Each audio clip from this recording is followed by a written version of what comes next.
Saya termasuk kiai yang kalau ngelepas haji, mungkin yang haji itu mangkel. Karena saya tidak pernah muji-muji haji, meskipun saya melepas orang haji.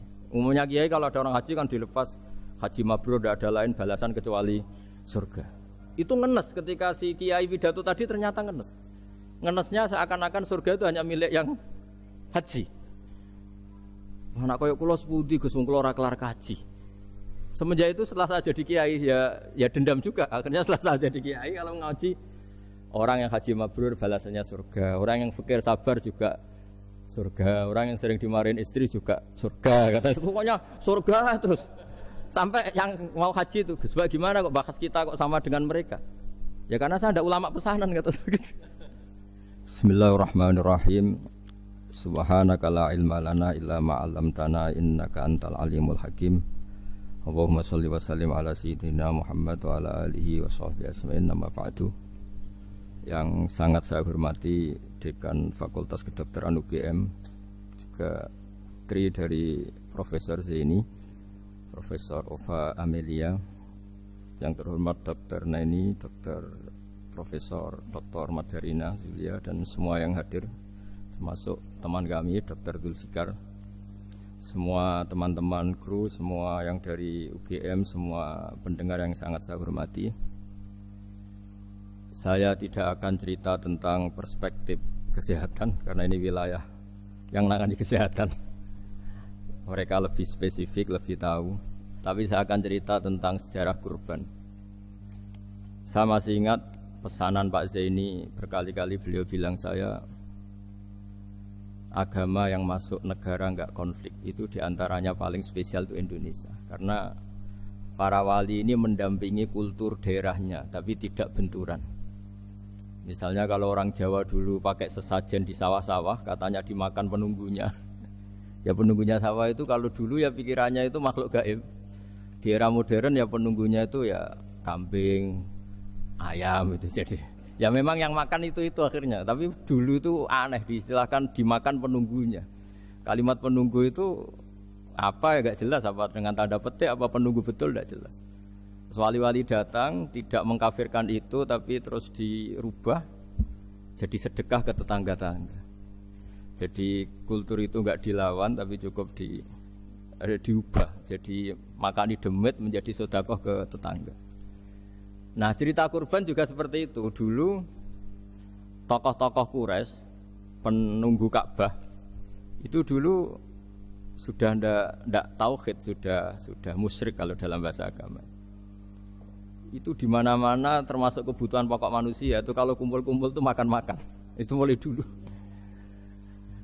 Terus korbannya itu ya pasti perempuan mulai dulu. Jadi hanya bagian masak, boleh makan nanti ngenteni luyan itu, ngenteni bekas-bekasnya. Sehingga yang nyortir Abu Jahal CS itu. Jadi yang kurban harus hewannya bagus, spesial, bahkan enggak boleh dikawinkan. Hewan yang mau dikorbankan itu enggak boleh dikawinkan, enggak boleh pernah dikendarai, enggak boleh pernah dipakai bajak sawah dan sebagainya. Semuanya serba spesial. Nanti dikorbankan di Ka'bah. Yang dijual Ka'bah. Nah pertanyaannya, Ka'bah ini enggak pemakan daging, yang untung ya ketua-ketuanya ini. Karena Ka'bah tidak doyan daging. Dan itu ya di atas namakan Allah, ini demi taqarrub ila Allah, demi itu. Sehingga mereka bilang waqalu hadhihi an'amu wa harsun hijrul la yat'amuha illa man nasa'u bizamihim. Ini hewan kurban harus spesial dan yang berhak makan hanya orang-orang spesial, yaitu para penunggu Ka'bah, para sadanatul bait. Tapi karena mereka sudah tidak benar, tidak jujur, Islam mau merubah tradisi itu. Tapi kalau tradisi itu dirubah, maka Islam akan terkenal pelit karena dari acara makan-makan menjadi tidak ada makan-makan. Jadi kadang kebenaran itu harus diganti dengan sesuatu yang tidak ekstrim, karena tadi dari acara makan-makan menjadi sama sekali enggak makan-makan. Maka terus diganti oleh Islam dengan kalimat udhiyah, dengan kata kurban. Nah, kenapa itu harus terjadi? Karena kurban itu sebetulnya syariatnya Nabi Ibrahim, di mana orang Mekah itu memang turunan Nabi Ibrahim, sehingga sisa-sisa makan-makannya masih. Cuma mulai ada melenceng, ada sesajen, ada khurafat, ada bid'ah. Kemudian itu mulai masalah. Terus Rasulullah Muhammad SAW datang ingin benahi itu. Tapi yang dibenahi adalah menghilangkan kemusyrikannya, bukan makan-makannya. Akhirnya diganti oleh udhiyah. Nah, kenapa ada kurban? Kalau dalam banyak literatur, Nabi Ibrahim alaihissalam itu nabi yang paling, dengan tanda kutip, mengklaim kalau beliau itu orang paling sayang kepada Allah, paling dekat kepada Allah. Enggak ada yang dicintai selain Allah. Beliau memaklumatkan itu baik secara lisan maupun di gemuruh hatinya, di bisikan hatinya, di detak jantungnya, pikirannya seperti itu. Pas itu beliau belum punya putra karena beliau termasuk lambat punya anak. Suatu saat ditakdir punya putra, yaitu Ismail. Pas seneng-senengnya jalan, pas seneng-senengnya punya anak, sama Allah disuruh nyembelih. Anak kamu harus kamu sembelih. Ibrahim kaget. Kenapa ya Allah? Kamu adalah orang yang sering ngomong bahwa yang paling kamu cintai saya. Tapi setelah ada anak kamu, kayaknya enggak. Protes Nabi Ibrahim, Pak. Yang benar Gusti, iya harus anak kamu. Karena beliau kadung janji, kadung komitmen yang paling dicintai Allah, tidak ada yang lain. Saya akan mencintai engkau ya Allah, meskipun harus mengorbankan anak saya. Sehingga cerita terus disyariatkannya kurban itu. Ketika Nabi Ibrahim berkomitmen melaksanakan perintah itu, Ismail juga mau nurut, bersama Allah diganti oleh hewan kurban yang bernama kambing. Sehingga versi cerita itu bahwa Allah akan maklumi ketika orang mencintai Allah secara serius, bersamaan dengan itu orang juga mencintai anaknya dengan proporsi masing-masing. Itu di khazanah-khazanah yang saya baca. Versi kedua, tapi ini nanti nggak perlu dipertanyakan. Nanti kalau UGM tanya itu versi yang paling baik, yang paling benar gimana? Yang tanya juga bid'ah, yang jawab juga bid'ah nanti. Karena itu wilayah yang kadung terjadi. Jadi kalau dalam ilmu hadis itu, kalau kadung terjadi, mbok kamu unggulkan yang mana, tetap saja yang terjadi hanya satu, mau kelewat. Beda dengan istihad solusi. Karena mau terjadi ya kita uji coba. Kalau nggak cocok yang A ya cocok alternatif B, alternatif C. Kalau sudah kelewat, mau gimana? Kalau salah ya salah aja kan. Versi kedua begini, semoga versi kedua ini yang benar. Kalau ini benar, keren. Nabi Ibrahim itu memaklumatkan diri. Kalau dalam bahasa Arab itu iddia itu mengklaim bahwa dia adalah orang yang paling sayang terhadap makhluk Allah, semua hamba Allah. Terus beliau diterbangkan ke langit. Ya karena UGM ini lembaga akademik, nanti saya baca teksnya. Kalau bahasa Arabnya itu takbirnya. Diterbangkan ke langit, ke alam malakut.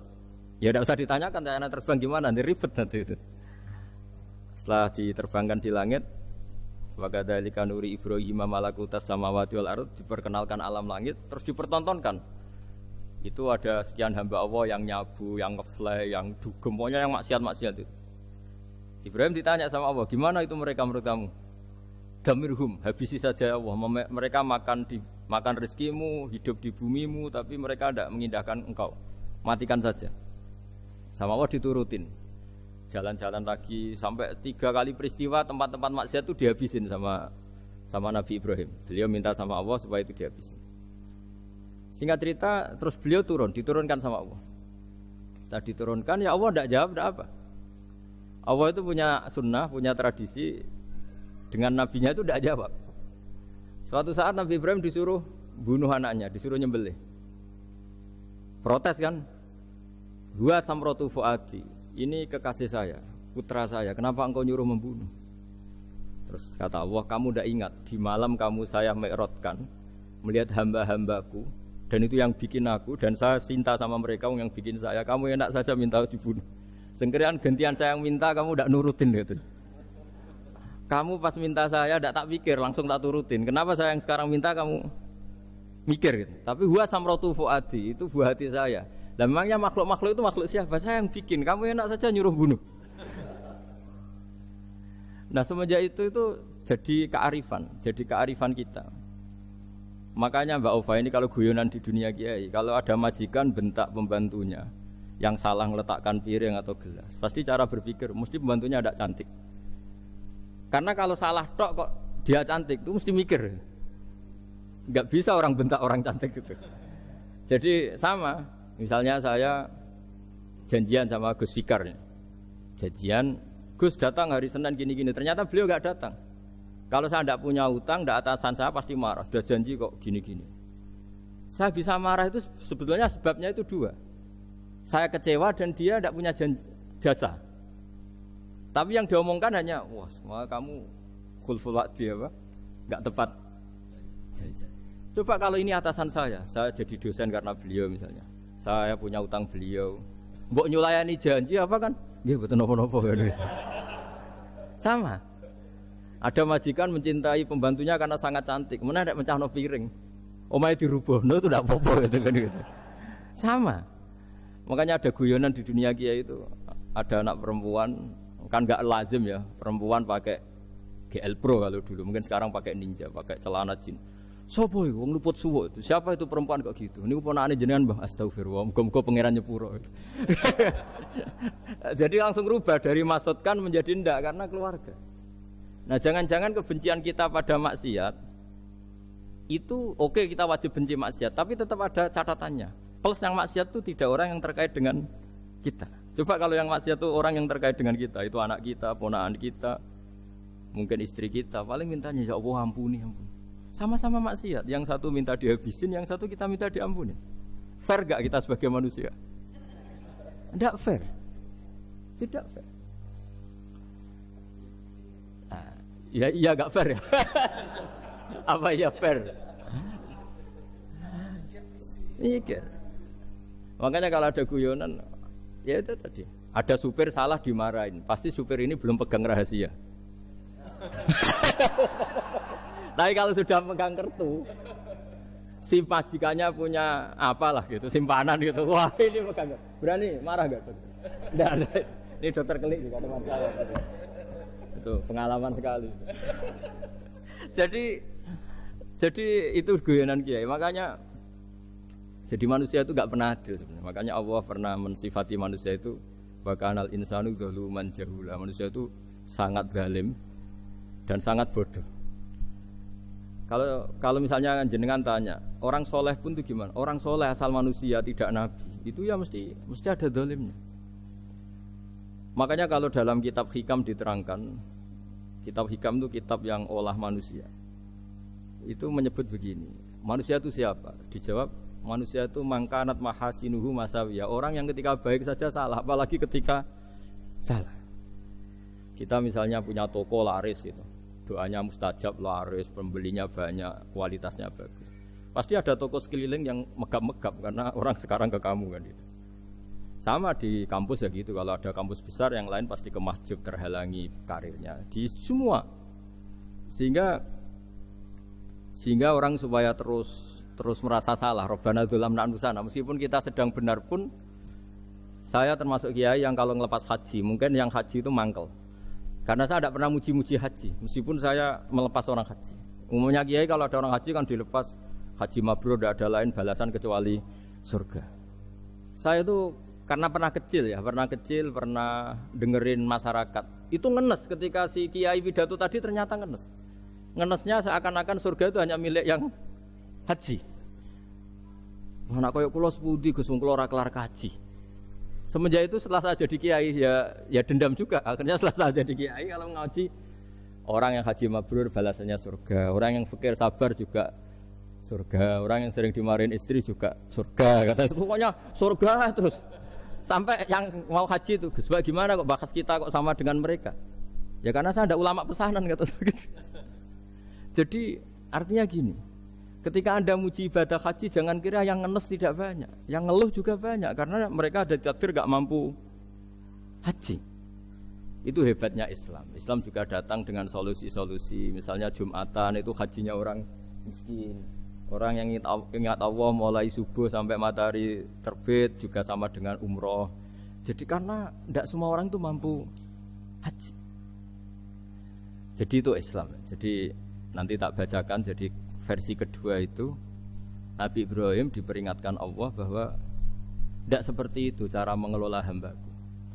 Nah, Islam ini kata Allah anit tabi' millata Ibrahim hanifa. Referensinya Islam, mentornya Islam itu Nabi Ibrahim. Sehingga kita alhamdulillah punya sejarah wali songo. Saya punya orang tua Kiai Nur Salim itu sayang sekali sama umat, Mbah Mun juga gitu. Saya sama Profesor Zaini itu sudah mulai tahun 2000, terus setiap hari ketemu juga nggak pernah kecewa. Beliau itu pernah disalahpahami, mungkin Bu Ova belum dengar ini. Pernah disalahpahami karena beliau itu tangan kanannya kan agak kuat. Jadi kalau ngambil papa itu pakai tangan kiri. Itu pernah disalahpahami ya, mungkin orang hasud karena tidak mengkonfirmasi langsung mengklaim beliau itu kiai profesor kalau apa-apa pakai tangan kiri. Kira-kira pertanyaan sunnah rasulnya mana kan gitu. Beliau itu ya hanya corong Jawa itu berambang, agak nangis tapi tidak sampai keluar air mata tapi berambang. Terus beliau bilang gini ke saya seharusnya gimana Mas Pak? Ya kalau Pak Zaini ingin jadi wali ya tidak usah menjelaskan. Kalau Pak Zaini ingin menjelaskan berarti ingin diakui makhluk. Tapi kalau nggak dijelaskan mereka salah paham terus. Tapi cepat jadi wali karena sudah mulai mengabaikan apa kata mereka. Tapi kalau menjelaskan ya enggak, ya lama jadi walinya. Tapi bagusnya orang nggak salah paham. Pak Zaini tertawa-tawa. Jadi wali apa enggak?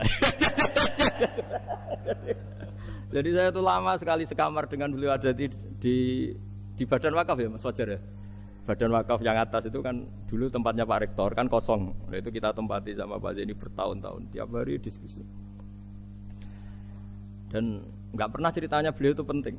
Karena seneng guyon, memang khasnya ulama itu seneng guyon. Kemarin saya ketemu Pak Kures, beliau cerita, saya ini punya idola Gus Pak. Kalau manggil saya Gus kadang ya Pak. Dulu beliau doktor filsafat, lama-lama jadi Syekhul Azhar. Itu kalau ke kuliah pakai bis, ya. kata Pak Kures pakai bis. Suatu saat di Al Azhar itu kan beda dengan di yang lain ya, agak-agak modern. Si gurunya ini, beliau itu karena banyak yang berdiri, beliau duduk ada perempuan berdiri, terus yang lelakinya berdiri, terus jatah duduknya dikasihkan perempuan.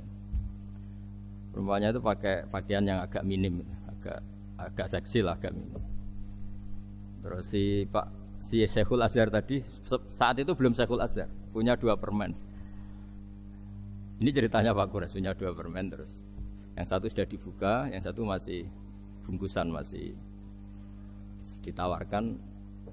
Silakan Mbak kamu milih yang mana? Milih yang masih itu. Padahal bukanya itu supaya lebih gampang. Ternyata milih yang masih bungkusan. Kenapa Mbak? Ya ini lebih steril karena pakai bungkus kan. Oh iya. Itu pelajaran itu. Terus Pak Kures nantang saya. Gus Pak punya enggak cerita tandingan? Wah kalau saya kebalikannya Pak. Di kereta itu ada Cina, enggak khitan ya. Ketemu sama kiai kampung. Kenapa khitan? Enggak khitan juga sama gini-gini gitu. Terus dikasih pisang. Terus dimakan, dikupas dulu. Kok udah langsung aja. Terus kata Pak Kures, nah ternyata sama Pak Zaini sama Pak Kures itu dibalik ke profesorannya. Ceritanya itu ya guyon terus. Karena memang agama ini itu kalau masalah kebenaran itu serius, tapi dibalik kebenaran ini yang perlu dicatat oleh semua yang mencintai agama ini, bahwa Allah itu tidak butuh taat kita. Dan Allah tidak akan gagal sebagai Tuhan karena maksiat kita. La tanfa'uhu ta'atuhum wa la tadurruhu maksiatuhum. Allah tidak akan ngefek ketika semua orang taat ya enggak ngefek, semua orang maksiat juga enggak ngefek. Karena Allah ini zat yang punya eksistensi sejati, sehingga hubungan kita dengan Allah itu enggak ngefek ke Allah, tapi ke kita sendiri. Sehingga mereka lebih rileks karena enggak merasa harus mati-matian bela Allah. Allah tetap Al-Qayyum, zat yang bisa berdiri sendiri. Sehingga di kitab-kitab itu ada bab namanya Mizahun Nabi, guyonan-guyonan Nabi. Itu ada babnya sampai di kitab Ihya, di kitab banyak lah gitu. Masyhur itu suatu saat ada orang sepuh sowan ke Nabi karena sudah sepuh. Beliau pamit lah kira-kira jam segini pamit, ya Rasulullah saya mau pulang karena nanti kemalaman. Karena beliau jalan kaki yang orang sepuh. Kata Nabi, "Dah tenang saja di sini, nanti pulang kamu udah jalan kaki. La ahmilan naki alab ninaqah. Nanti kamu tak naikkan anaknya unta." Pikirannya orang sepuh tadi namanya anak unta itu ya kecil. Wa ma fa'altu bibni naqah. Apa yang bisa saya lakukan dengan anak unta? Sudah, tenang saja. Setelah beliau ngaji lama, ya dikasih unta tua itu. Silakan kamu bawa unta saya ini. Ini kan unta tua, ada anak unta. Ya meskipun tua ya anaknya unta kata Nabi. Ya tapi cerita saja. Meskipun tua juga anaknya unta. Jadi agama itu rileks. Nabi Ibrahim kembali lagi ya karena syariat Ibrahim. Nabi Ibrahim itu pernah minta supaya nyawanya itu diperpanjang karena umumnya orang itu kan ingin nyawa panjang, ingin umurnya panjang. Beliau yakin penting nyawa panjang, umur panjang. Allah tidak jawab enggak apa. Suatu saat ada tamu, orangnya itu sepuh sekali. Nabi Ibrahim karena orang yang sangat menghormati tamu dikasih kurma, anggur. Itu setiap dimakan dikunyah meler lagi keluar. Karena sudah sepuh, nggak ada giginya, dikunyah keluar lagi. Itu jawabnya Nabi Ibrahim, ya Allah, masuk lagi ke kamar, sholat lagi, mengcancel doa panjang umur. Katanya Ibrahim, oh jenengan jawab toh. Gitu. Artinya kalau ingin tua sekali ya nasib kamu kayak itu gitu. Jadi karena beliau tahu itu jawaban terus masuk kamar, oh jawab tuh Gusti jenengan, terus membatalkan doanya. Itu Nabi Ibrahim. Kalau orang sekarang enggak, ndonga ngarani, ya tua ya tetap sehat, tetap wah itu. Itu lebih ribet itu. Iya, jadi karena doa itu kalau enggak diperjelas itu ya repot. Ini cerita supaya kita berislam itu ceria. Saya Mbah Mun itu meskipun kiai top, senengannya nggih guyon bapak saya. Tapi guyon itu ada yang wajib. Saya dulu itu janggal. Ini cerita ya, mungkin kalau di kampus-kampus umum agak asing, tapi ini cerita. Nuduh zina itu dosanya besar sekali. Saya ulang lagi, nuduh orang lain zina itu dosanya besar sekali. Disebut bab qadzaf. Saya pernah menjumpai 3 kiai besar Bu Ova, 3 kiai besar.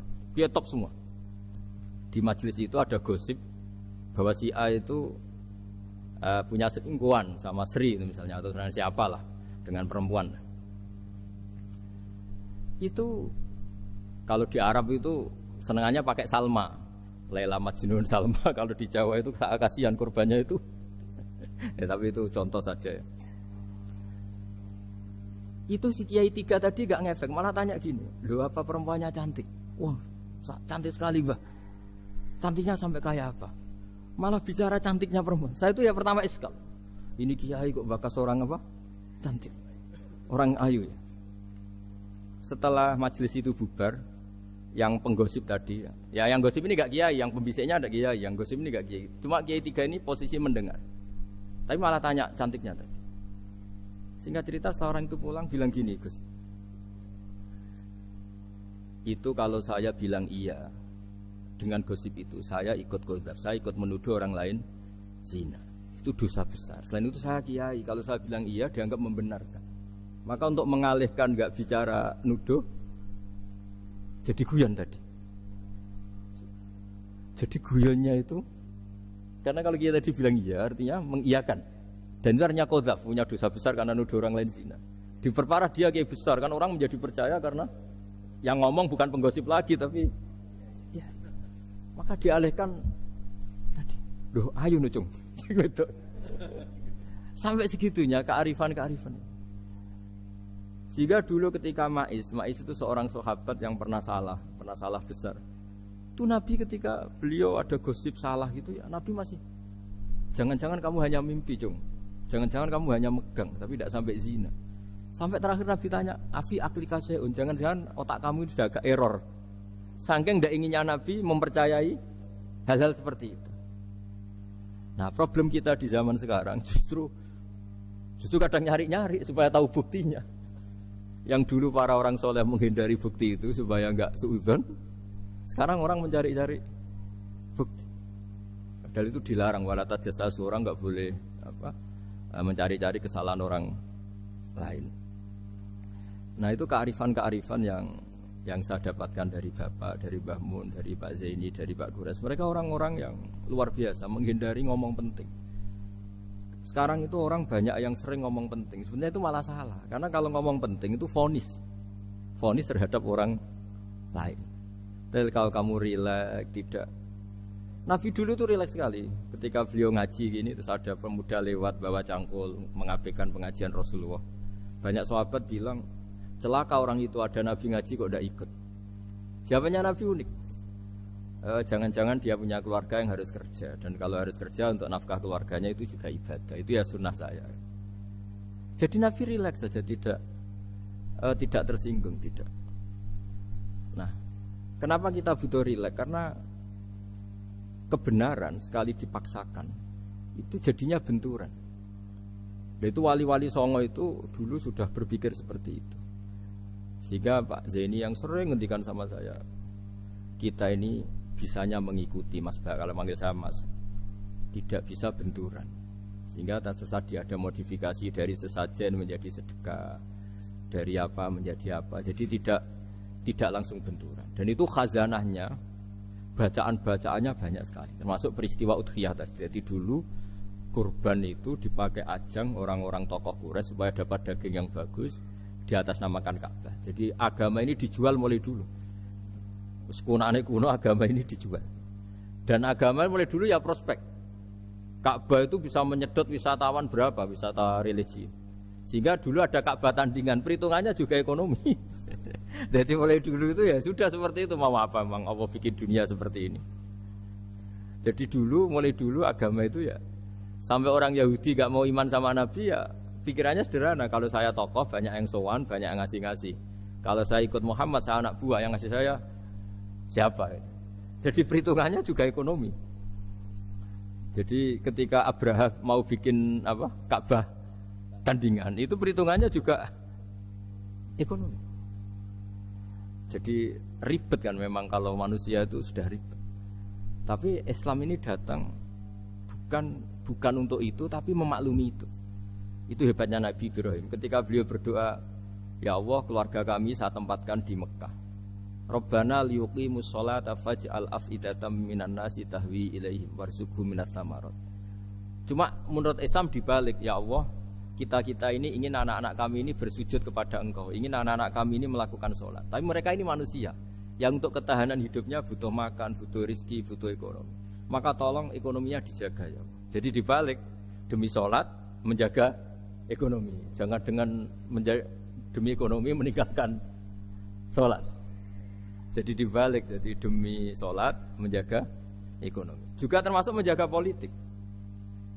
Andaikan tidak ada orang Islam yang cakap politik, terutama yang soleh-soleh, kemudian negara bikin aturan ala mereka, sholat dianggap larangan, pengajian dengan larangan, juga repot.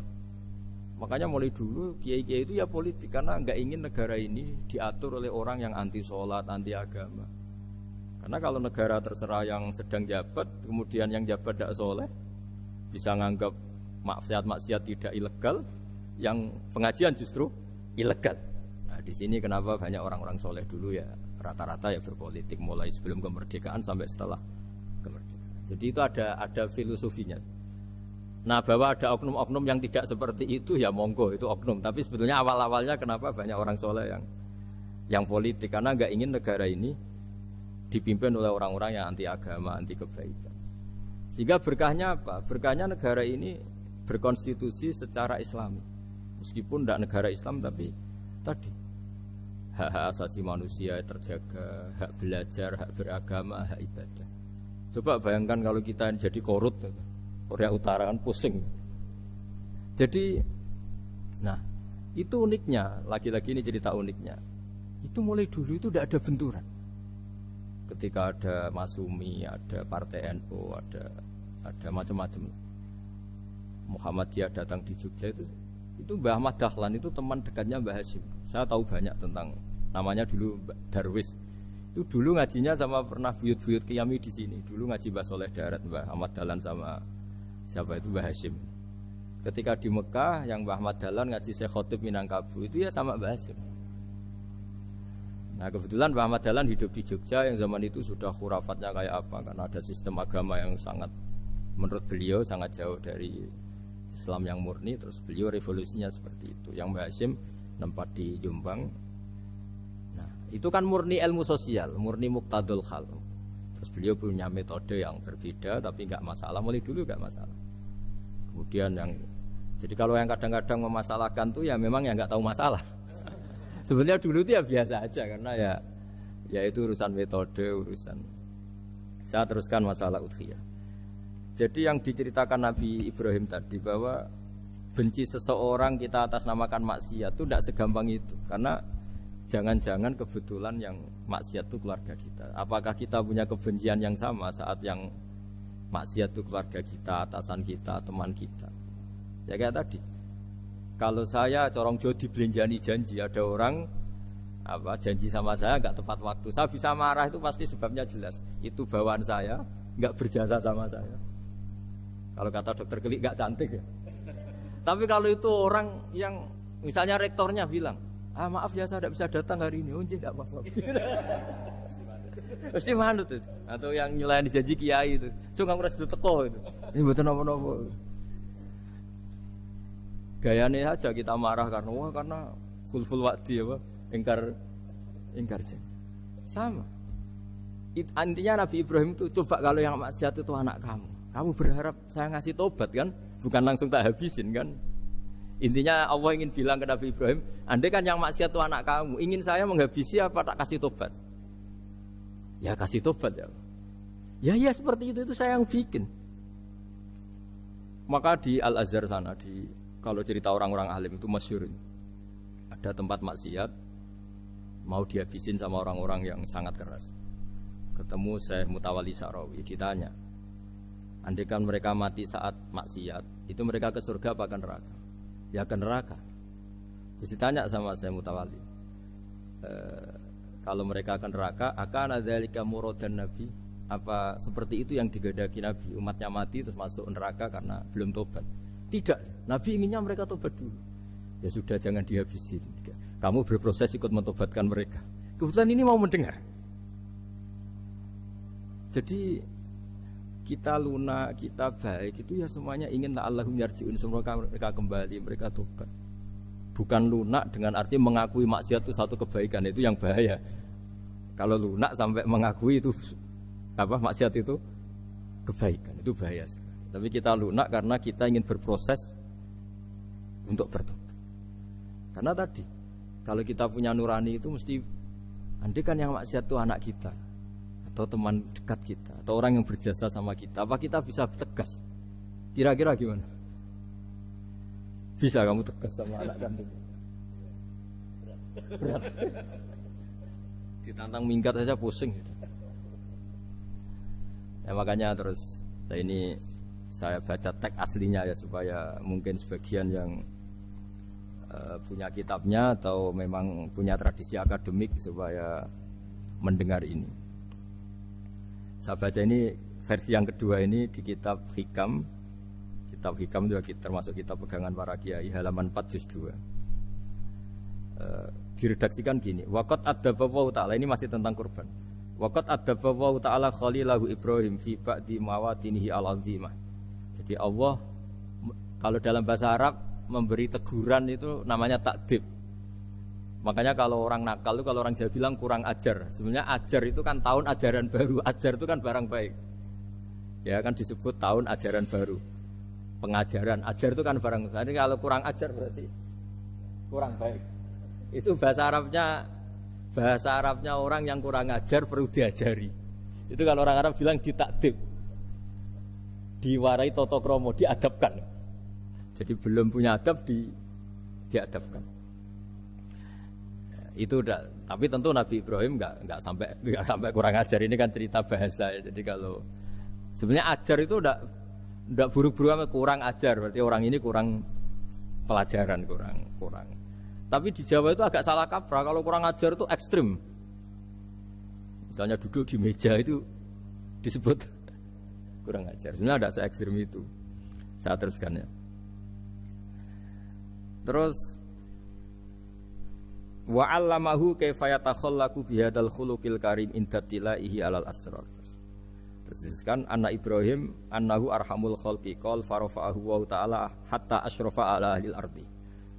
Nabi Ibrahim diterbangkan ke langit sehingga melihat di bumi yang maksiat-maksiat itu. Faqala ya rabbi damirhum, habisi saja. Terus faqala wa ana arhamu bi ibadi minka ya Ibrahim ihbit fala'allahum yatubun wa yarji'un. Jadi setelah permintaannya semua dikabulkan, dihabisin sama Allah, terakhir cobalah kamu sekali-kali dakwah ke mereka. Kamu belum pernah dakwah kok tahu-tahu minta mereka dihabisin. Coba kamu dakwah jangan-jangan mereka mau kembali. Nah terus sebagian cerita itu terus diteruskan ketika suatu saat Ibrahim akhirnya diminta menyembelih putranya. Inni arafil manami anni atfahuka fangzur madza tara. Falamma tashammara lidzalik wa akhadha sikin biyadi qala Allahumma hadza waladi wa samratu fuadi wa habbun nasi ilayya. Ya Allah, ini buah hatiku, ini orang paling saya cintai. Kenapa engkau menyuruh ini supaya saya bunuh? Terus beliau dijawab sama Allah, Ama ta'lamu anni rahimun bi ibadi kama anta syafiqun bi waladik. Fa idza sa'altani ihlaka 'abdi as'aluka dzabha waladik wahidan bi wahidin. Jadi kalau dulu kamu minta supaya hamba saya tak habisin karena maksiat, sekarang saya juga minta kamu menghabisi anak kamu. Tapi ini kan anak saya, sama itu hamba saya yang bikin juga saya. Nah semenjak itu Ibrahim dianggap sebagai bapak kasih sayang. Karena semenjak itu terus beliau orang yang paling sayang. Sampai ada 3 nabi yang menjadi metodenya Rasulullah SAW sebagai mentornya. Kalau Nabi Nuh melihat kemaksiatan langsung bilang, Rabbi la tadzar alal ardi minal kafirina dayyaru, habisi semua ya Allah. Tapi kalau Nabi Ibrahim apa? Faman tabi'ani fa innahu minni wa man asani fa innaka ghafurur rahim. Orang yang ikut saya ya karuan kelompok saya, dan yang belum ikut semoga engkau mengampuni. Tentu lewat proses dakwah, lewat proses. Nah, Wali Songo, kembali ke Wali Songo dan para guru-guru kita, itu seperti itu semua. Jadilah Islam yang di Indonesia, Islam rahmatan lil alamin, itu konstruksinya ya dari ilmu-ilmu seperti ini. Bacaannya seperti ini. Karena ternyata kita tegas tadi ujung-ujungnya karena itu tidak cantik, tidak atasan kita, tidak berjasa sama kita. Kamu kalau ada supir telat, supir kok telat datang kantor gitu, pasti supir itu belum pegang rahasia. Setelah pegang rahasia tak jamin aman itu meskipun telat. Karena lebih ngeri pasti. Artinya manusia itu kayak apa ngeklaimnya tegas, disiplin, objektif. Kira-kira iya apa enggak? Enggak lah kayaknya ya. Ya pasti tadi. Nah itu yang makanya bapak saya kalau guyon sama saya itu, kalau umumnya orang itu kalau di dunia kiai muji istiqomah. Istiqomah itu konsisten jadi imam masjid, konsisten jadi guru, jadi apa. Kalau bapak itu sering guyon ke saya, iku istiqomah apa mau digenti wong liya katanya. Artinya di balik istiqomah itu juga ada catatan lain. Jangan-jangan ambisi gak mau diganti orang lain. Jadi artinya manusia itu dalam benar saja ada unsur salahnya, apalagi pas salah gitu maksudnya. Nah ya pas benar saja ada unsur salahnya, apalagi pas salah. Nah, itulah dengan sudut pandang seperti ini adalah orang terus gak gampang menghakimi orang lain. Karena manusia yang baik adalah cukup dia merasa aibnya banyak, salahnya banyak, kemudian itu menyibukkan dia dari mencari-cari aibnya orang lain. Makanya kalau dalam cerita Ibrahim alaihissalam, karena kurban itu identik dengan syariatnya Nabi Ibrahim. Ini saya punya catatan yang kemarin tak baca juga di Jakarta. Itu suatu saat Nabi Ibrahim itu didatangin orang Majusi dulu. Orang Majusi itu ya tidak beragama. Singkat cerita Nabi Ibrahim itu terkenal kaya dan suka menghormati tamu. Dulu tamu itu sangat penting dihormati karena dulu gak ada warung, terus padang pasir. Kalau sekarang itu ya wajib dihormati tapi tidak wajib-wajib banget. Karena biasanya sudah marung di mana-mana. Sudah marung di mobilnya bawa apa? Bekal. Kalau dulu di padang pasir kalau tamu gak dihormati bisa mati betul. Kadang sudah hari perjalanan itu gak makan gak apa karena di padang pasir warung gak ada, gak bisa ngopi-ngopi ya. Sehingga kalau menghormati tamu dulu itu pahalanya luar biasa ngasih makan itu. Kalau sekarang ya pahalanya biasa aja karena ya tamunya makannya ya biasa aja karena sudah kenyang duluan itu. Singkat cerita orang ini datang ke Ibrahim minta dikasih makan. Nabi Ibrahim mengatakan kamu syaratnya harus Islam dulu, kalau enggak katanya makan. Karena Ibrahim itu seorang nabi dan beliau komitmennya seperti itu, si tamu tadi putus asa. Akhirnya wala itu ya sudah meninggalkan Ibrahim. Setelah beberapa jangkah Allah bilang ke Nabi Ibrahim, orang itu umurnya berapa tadi bilang ke kamu? 50 tahun. Pernah enggak orang itu kelaparan? Kata Allah, enggak, baru ini kelaparan. Terus kata Allah, mundu khamsina sanatan nut'imuhu ala kufri Falau nawal tahu lukmatan min ghairi antu talibahu bitahiri dinik lakana ahsan. Orang itu umurnya 50 tahun. Itu ya tak kasih makan padahal dia majusi. Kamu baru diminta sehari saja minta syaratnya Islam. Terus itu ada di kitab apa Ar-Risalah Al-Qusairiyah di halaman 262. Jadi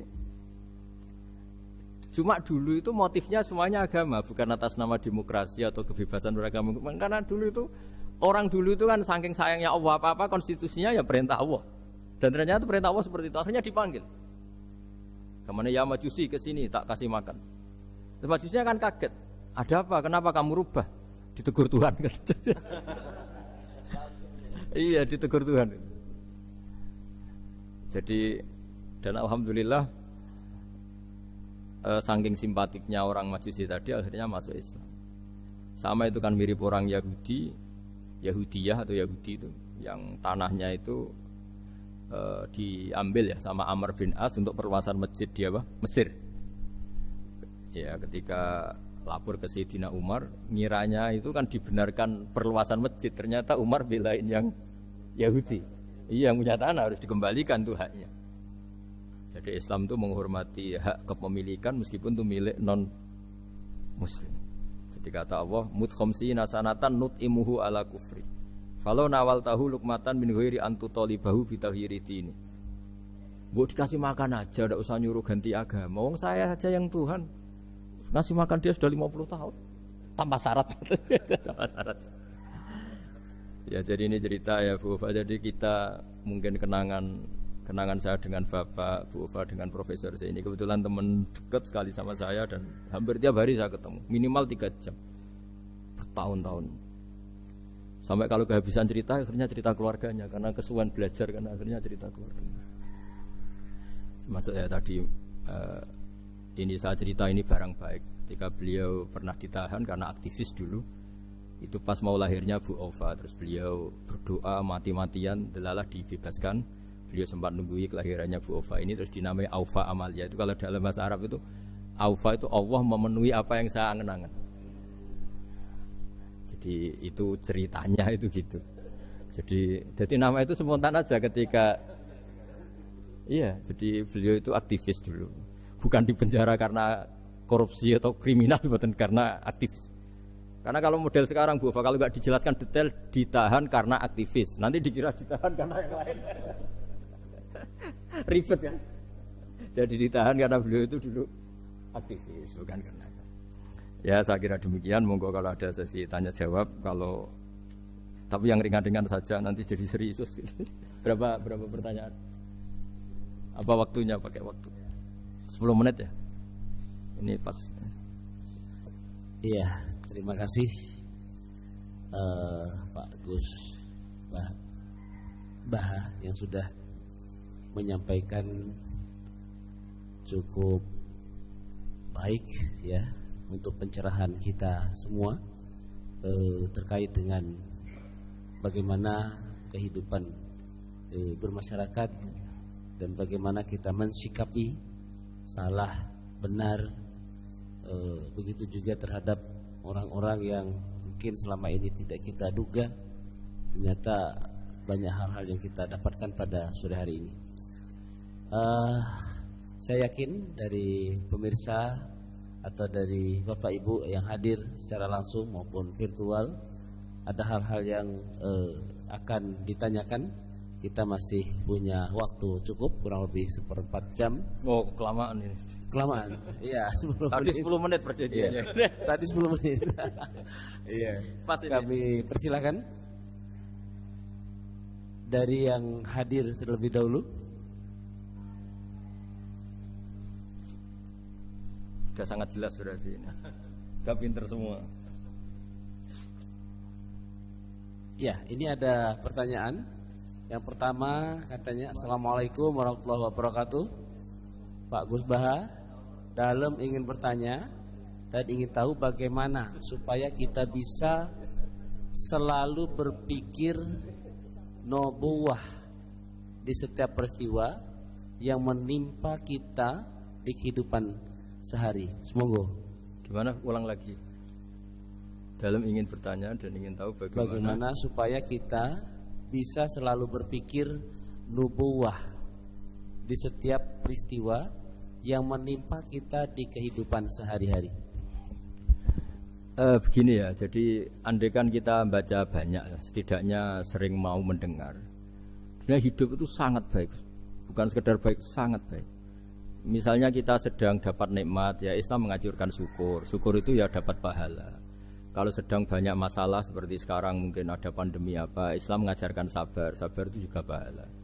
Nanti kalau kita masih hidup yang rumat anak bojo ya ibadah. Nanti kalau mati karena penyakit mat'un atau ta'un juga syahid. Jadi Islam melihat hidup itu rileks. Karena ya memang rileks. Ketika ada orang miskin susah makan enak, itu kata ulama idamuhu alju. Kalau kamu ingin makan enak, kata si miskin ya ingin. Gampang makan enak itu. Kamu sangat lapar, nanti semuanya juga enak. Jadi, itu nubuah. Jadi Nabi itu resepnya kamu coba. Kalau sampean puasa melihat tempo itu sudah tertarik sekali. Tapi kalau kamu sudah habis makan melihat sate kurang enak, ini kurang enak, karena saking memang sudah semuanya nafsu kan. Tapi sudah puasa, semuanya enak. Jadi kalau ingin nubuah, misalnya kita miskin itu ada fadilahnya orang miskin, keutamaan orang miskin.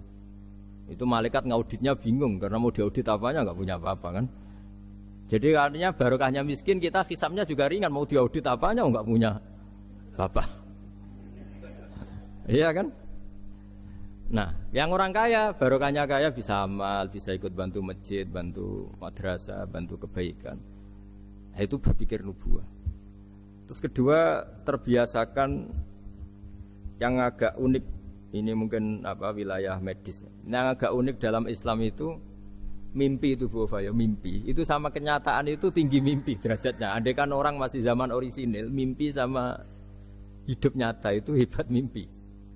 Karena begini, misalnya saya melihat ibu-ibu sama bapak-bapak melihat langsung seperti ini. Saya mesti berpikir nafsu. Kalau yang saya punya kepentingan ini tak anggap orang prospek, kalau yang enggak punya kepentingan enggak prospek. Pertanyaannya adalah orang yang saya anggap prospek bisa membantu saya ternyata jenisnya kikir. Yang tak anggap tidak prospek ternyata jenisnya dermawan. Kita kan sebenarnya nggak tahu. Lalu pertanyaannya, pandangan kita terhadap orang lain itu berdasar fakta apa berdasar harapan? Berdasar harapan. Tapi kita ngeklaim seakan-akan itu fakta. Nah, beda dengan mimpi. Asal tidurnya benar loh ya, tidak makan banyak terus ngorok tidur itu. Tidurnya benar, misalnya kita posisi normal, wudu, setelah wudu baca ayat kursi terus tidur kayak posisi orang meninggal ya, mujur utara ya, pokoknya kayak orang meninggal itu. Ya utara dan selatan terus menghadap kiblat. Itu kalau mimpi itu ada alamat-alamat yang lebih orisinal daripada kehidupan nyata. Ini contoh agama. Nah, artinya gini, makanya Nabi pernah ngendikan mimpi itu bagian dari 46 dari bagian kenabian. Itu jumlahnya 46%. Tapi ya tidur yang seperti tadi. Artinya gini, sarana kita bisa mendeteksi alam gaib, kalau boleh dibahasakan alam gaib, itu sebenarnya orang Islam itu masih punya sarana satu, yaitu mimpi. Karena dengan mimpi ini semua organ kita, semua sistem kita itu kayak off. Setidaknya sistem keinginan kita. Yang ada adalah pemberian gitu, cara berpikir agama lah ya. Saya tidak tahu kalau cara berpikir media. Jadi kalau orang tidur, itu sistem keinginannya dia kan habis, hilang. Yang ada keinginan Allah. Jadi dia posisi diberi. Tapi kalau kita terjaga gini, melihat orang lain, wah ini prospek, ini enggak. Padahal faktanya orang ini yang kita sebut prospek ternyata antipati sama kita atau enggak keinginan nolong kita. Yang kita bilang enggak prospek justru orang yang di hatinya ingin menolong kita. Kan enggak pernah tahu gitu. Makanya banyak orang salah pilih kan di situ. Karena bagaimana orang lain kamu vonis atau kamu hakimi, kamu statuskan sesuai keinginan kamu. Kalau mimpi kan enggak bisa. Nah sehingga kalau dalam penelitian Bu, kenapa Nabi itu, mimpinya Nabi itu wahyu. Ya kan kalau dalam agama kan mimpinya Nabi itu wahyu. Karena tidurnya normal gitu. Normal artinya kelas A tadi lah. Makanya banyak orang awam pun yang wah sing tak sekseni persis mimpiku, yang saya saksikan persis mimpi saya. Orang awam saja ngalami apalagi yang Nabi. Nah, artinya untuk mendeteksi nubuah selain tadi ya, Kita kan seperti yang saya ceritakan berkali-kali. Kalau ingin nubuah itu sebenarnya gampang. Maksudnya bermental nubuah. Kalau saya sekarang hidup, ya anggap saja bisa melakukan kebaikan lagi. Kalau sekarang saya mati atau akan mati, anggap saja mati itu mengakhiri semua potensi keburukan Anda. Sekarang mungkin kita ada zina, ada korupsi, ada maling. Tapi siapa yang bisa menjamin bahwa kita tidak akan maksiat di masa depan? Dengan mati, potensi itu hilang. Makanya Nabi melihat mati itu ya sederhana. Wa tawaffani idza kanatil wafat khairan li. Ya Allah, hidupkan kami ketika hidup kami menambah kebaikan. Matikan kami jika mati itu mengakhiri kejahatan. Jadi Allah maj'alil hayata ziyadatan li fi kulli khairin wal mauta rohatan li min kulli syarrin. Ya Allah, ketika saya hidup, dianggap saja ini potensi menambah kebaikan. Kalau saya mati, dianggap mawon mengakhiri semua kejahatan.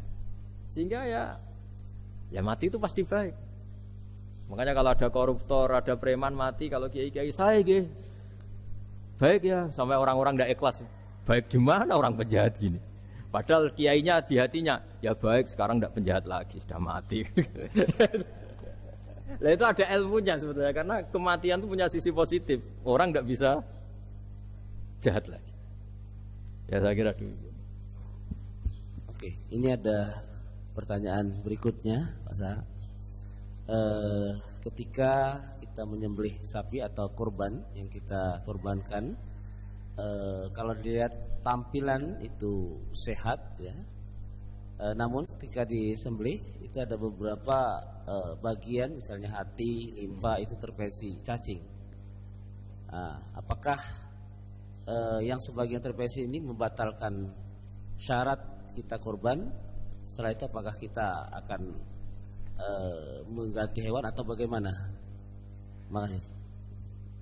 Kalau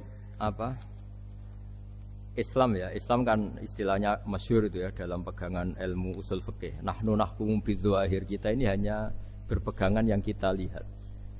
Jadi kalau secara medis, secara apa sudah diperiksa oleh dokter-dokter hewan dinyatakan sehat, ya itu sah. Bahwa faktanya nanti ada limpa atau hati yang terinfeksi, ya itu gak usah dimakan tentu, tapi korbannya tetap sah. Nah beda dengan misalnya suatu saat mungkin ya ada satu kemampuan observasi medis yang komprehensif sampai hewan yang lahirnya sehat, bisa dideteksi ini ya mungkin kalau milih itu karena harga murah ya menjadi tidak sah kan, karena motifnya kikir. Tapi kalau dari awal tidak tahu ya tetap sah itu, tetap sah. Ya, sambil nunggu pertanyaan, ini ada beberapa mungkin titipan pertanyaan. Titipan pesanan pesanan ya. Sudah kayak partai politik. Bahwa ya kalau dulu kan misalnya Nabi Ibrahim itu memang orangnya sudah Islaminya kuat, dengan Allah itu memang sudah percaya dan memang pasrah gitu ya. Ketika ingin menyembelih putranya itu adalah untuk peningkatan keimanan atau ketakwaan. Nah kira-kira dalam aplikasi sekarang, kira-kira apa yang kira-kira bisa menyamai seperti itu? Kita misalnya sebagai orang kesehatan, sebagai pendidik, mungkin sebagai karyawan, kira-kira apa yang menyamai keimanan atau ketakwaan seperti itu, Pak? Oh ya, jadi saya punya kitab namanya Khilyatul Aulia. Di situ ada beberapa catatan orisinil ya yang ada di kitab Taurat, Injil yang masih orisinil. Karena perawinya, pencatatnya itu orang yang Coro Jawa menangi lah, yang pernah neliti itu. Itu diantara yang diceritakan di kitab-kitab itu adalah memaklumatkan diri, bikin sarana publik yang mudah dimengerti. Jadi kita pakai contoh yang awam saja ya. Kita tahu kalau itu bidan karena di situ ditulis bidan siapa, Sri Handayani misalnya. Di situ dokter gigi ditulis dokter gigi. Kita tahu itu dokter gigi. Toko juga gitu, ini toko bangunan. Terus kita tidak salah pilih. Masa beli lipstik di toko bangunan? Semua itu barokahnya tulisan itu. Barokahnya maklumat itu. Nah, dulu yang dituhankan itu berhala. Berhala itu barang fisik muncul. Akhirnya nggak ada pilihan lain orang menyembah berhala karena itu yang dimunculkan. Sehingga agama ini syaratnya harus muncul. Yuzhirahu ala dini kulli. Agama ini harus muncul. Zuhur itu maknanya muncul. Makanya dikatakan waktu sholat zuhur karena di mana waktunya sangat jelas. Karena maknanya zuhur itu muncul. Nah, Nabi Ibrahim itu nabi yang setiap malam munajat. Itu doanya gini, ya enggak doa ya, kayak bergumam emosi. Tapi emosinya Nabi. Ya Allah, dunia ini tidak fair. Engkau zat yang begitu penting. Engkau Tuhan yang mengatur alam raya ini. Kemudian orang tidak mengenali engkau. Coba betapa buruknya bangsa Indonesia kalau nggak tahu kalau presiden itu Pak Jokowi misalnya. Atau orang UGM nggak tahu rektornya itu Pak Manut misalnya. Dekannya Bu Ova di kedokteran. Itu kan lucu. Atau anak kamu nggak tahu kalau kamu orang tuanya. Itu kan mangkel loh betul itu. Tahu aja enggak. Nah, Ibrahim itu tiap malam gitu. Dunia ini tidak fair. Engkau Tuhan yang begitu penting menciptakan langit bumi, kemudian manusia itu tidak mengenali engkau. Bahkan menyembah selain engkau. Wah, itu nah, supaya Allah diketahui gimana? Terus ada simbol-simbol itu. Ada masjid, ada pengajian, ada macam-macam. Nah, ilmu sosial juga gitu. Mungkin ya banyak lah orang yang tanpa kurban pun sedekah daging sama tetangga atau ngasih uang sama temannya untuk nyate. Tapi ini nggak bisa dimaklumatkan. Yang bisa dimaklumatkan adalah pas udhiyah, pas kurban. Jadi intinya gini, kebenaran itu menjadi baik. Itu kalau dimaklumatkan terus orang lain mudah mengakses. Dan itu termasuk syariat besarnya Nabi Ibrahim. Makanya disebut sya'irullah, sesuatu yang terkenal sekali. Jadi syiar itu pengajian supaya apa? Syiar itu harus terkenal. Nah barokahnya terkenal itu menjadi tahu. Misalnya ini masjid diketahui. Masa kan nyuwun sewu misalnya ini klub saja ada namanya, masjid nggak ada misalnya menaranya. Orang mau ke maksiat gampang mencari, mau ke masjid enggak. Makanya Mbah Mun guru saya itu termasuk unik, berfatwa masjid itu wajib ada menaranya. Dulu saya iskal wajibnya di mana. Tapi setelah saya pikir-pikir memang menara itu penting karena tadi mau tempat maksiat aja gampang, masa ke masjid susah. Terus tulisan kamar mandi juga penting karena dengan itu tamu gak mikir kan. Nah kalau gak ada tulisannya yang cowok ke wanita, yang wanita ke cowok kan ya ribet. Nah di antara syariat Nabi Ibrahim yang mendekatkan ke Allah apa? Memaklumatkan. Ya, memaklumatkan bahwa Allah adalah Tuhan dengan berbagai cara. Mulai pelatihan, mulai macam-macam. Ya sama lah orang Indonesia kok gak tahu kalau ideologinya Pancasila itu kan mangkel betul itu. Saking gak disosialisasi misalnya atau gak dimaklumatkan. Jadi awalu hadaddin itu at-tahaddi atau wal i'lam. Pertama Nabi jadi Nabi dari Gua Hira, itu ya langsung naik ke Gunung Sofa, memaklumatkan diri kalau beliau Nabi yang mengajarkan tauhid. Jadi makanya saya ini ya umumnya orang kiai lah, saya Pak Zeni semuanya itu sebenarnya inginnya juga orang yang karena apa? Karena tidak tahu kan. Makanya pertama kali ibadah sama Allah itu apa? Ma'rifatullah. Coba pertama ibadah itu apa? Ma'rifatullah kan, mengenali bahwa Allah itu Tuhan. Jadi itu yang paling penting. Kalau tidak tahu, ya misalnya di pondok saya ini terus dianggap Pak badhe metu sinten dulu aku kiai deh gitu. Kan kenyak uang gitu. Jadi makanya Nabi Ibrahim itu mangkelnya kayak apa? Wong dunia ini milik Allah, kemudian orang-orang ini nggak tahu Allah itu siapa. Taunya makhluk kayak berhala, kayak apa yang malah dianggap Tuhan.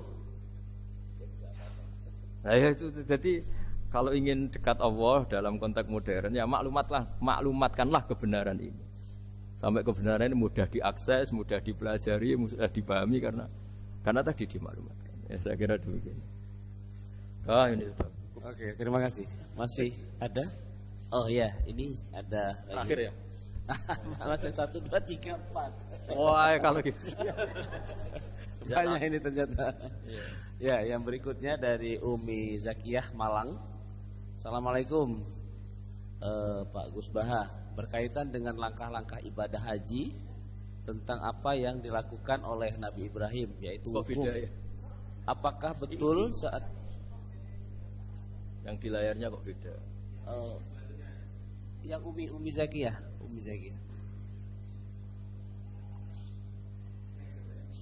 Next.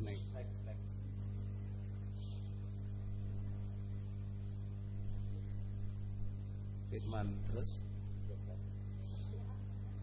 Iya. Banyak. Harus dibatasin kan. Oh iya. Iya nanti kita batasi. Kok nanti ya? Sekarang. Soalnya sangat menarik ini. Iya. Ini ada Dewi Ismi. Apakah benar? Ya ini, apakah benar kisah penyembelihan Ismail itu dipalsukan? Wah, itu jawabnya gampang, nggak benar. Apa hubungan kurban dengan Idul Adha yang secara harfiah artinya perayaan atau merayakan waktu duha? Ya. Nah, monggo. Kalau cerita penyembelihan Ismail itu jelas benar ya, karena ada di Al-Quran. Jadi yang jadi perdebatan mufassir itu apakah benar-benar Ibrahim itu sampai menyembelih, maksudnya sampai meletakkan pisau di leher, apa setelah berkomitmen mau menyembelih sudah dibatalkan Allah karena Allah menghormati apa? Komitmennya. Jadi tapi hampir semua ulama berpendapat memang ya sempat benar-benar sampai fisik Ibrahim meletakkan apa? Pisau di lehernya, kemudian lam yu'assir syai'an, misalnya tidak membekas sama sekali, terus diganti itu. Jadi cerita itu populer sekali. Tapi yang penting adalah tadi cerita saya bahwa itu karena Ibrahim pernah mengklaim beliau cinta Allah itu enggak tertandingi oleh makhluk apapun. Terus diuji ketika punya anak, mencintai anaknya. Terus diuji dengan cara kalau kamu betul hanya mencintai saya, ya anak kamu sembelih itu. Ternyata mau juga, berarti betul gitu. Tapi setelah betul ya sudah tetap normal lah tetap. Tapi tidak usah dipraktekkan nanti kalau.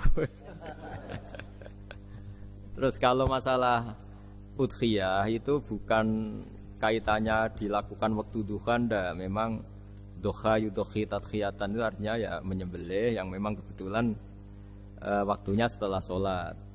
Nah, waktu sholat itu kemudian bisa dibahasa Arabkan waktu duha. Jadi ya memang saling terkait.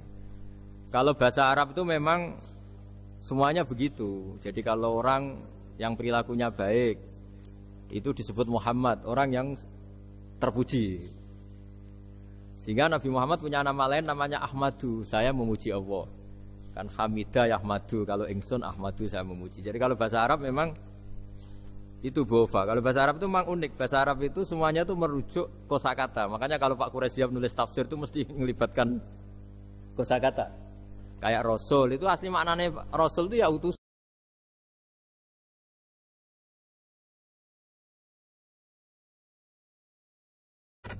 Dapat istrinya orang.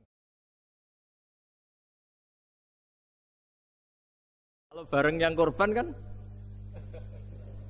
harus sama suaminya orang kan. Ya saya bilang gitu. Ya Allah itu tidak kayak yang kamu pikirkan gitu. Kalau dia ikhlas ya nanti kan tetap ke surga itu ya gampang saja lah, tidak harus seperti itu. Jadi dia bayangkan.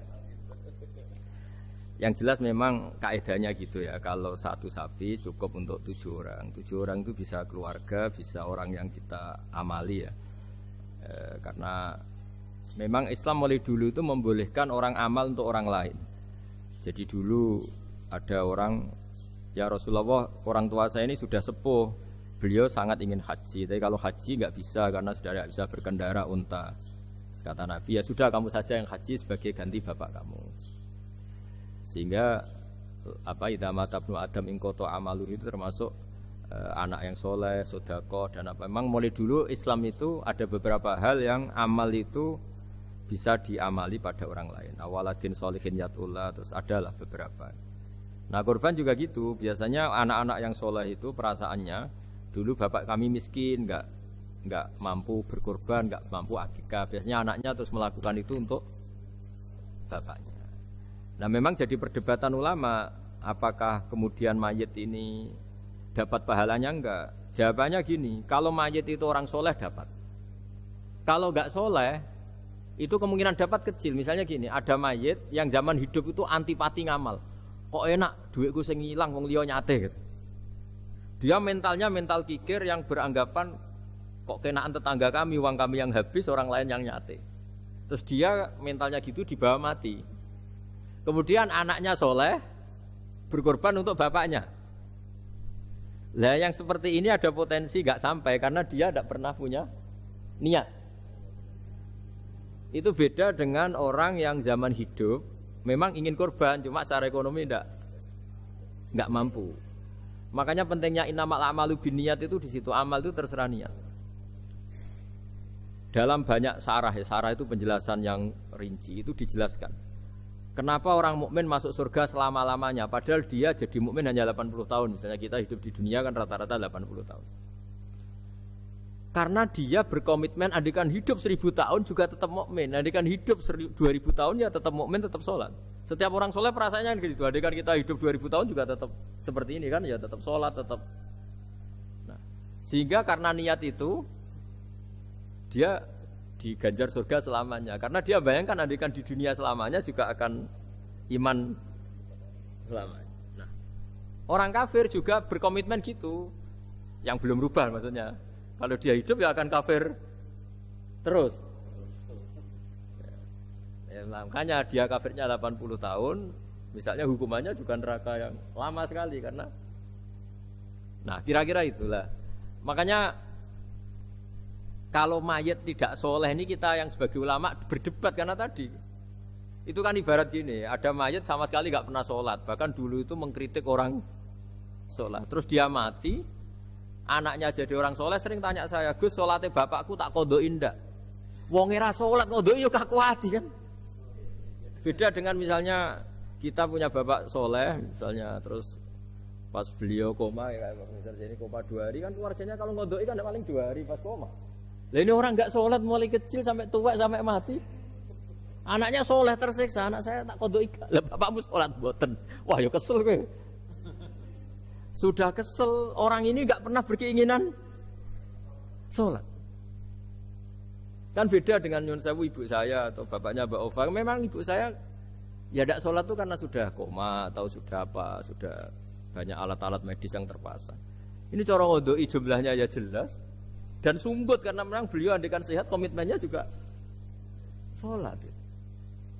Nah ini yang orang kadang salah kaprah, bisa enggak amal sampai mayit? Sebetulnya di dunia ulama perdebatannya bukan masalah sampai tidaknya, mayitnya ini siapa? Gitu.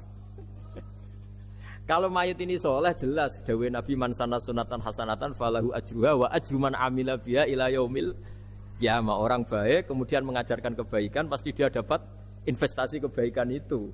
Dan siapapun yang meniru dia dapat sahamnya. Itu enggak ada perbedaan antara NU, Muhammadiyah, Wahabi, semuanya sama. Yang debat itu yang nggak paham, tak jamin itu yang debat itu yang nggak paham. Wong hadisnya jelas sahih apa? Siapa yang mensyariatkan kebaikan, kemudian kebaikan itu ditiru oleh orang setelahnya, maka dia akan dapat kebaikan itu dan kebaikannya orang yang meniru itu. Itu kan hadis sahih, nggak ada perdebatan sama sekali. Ya terus yang terakhir ini terakhir betul itu. Ya sudah. Iya. Kalau dituruti mungkin sampai Isya nanti ya nggak selesai nih, pertanyaannya masih cukup banyak. Ya, terima kasih atas pencerahannya. Mudah-mudahan kita bisa mengaplikasikan dalam kehidupan kita sehari-hari.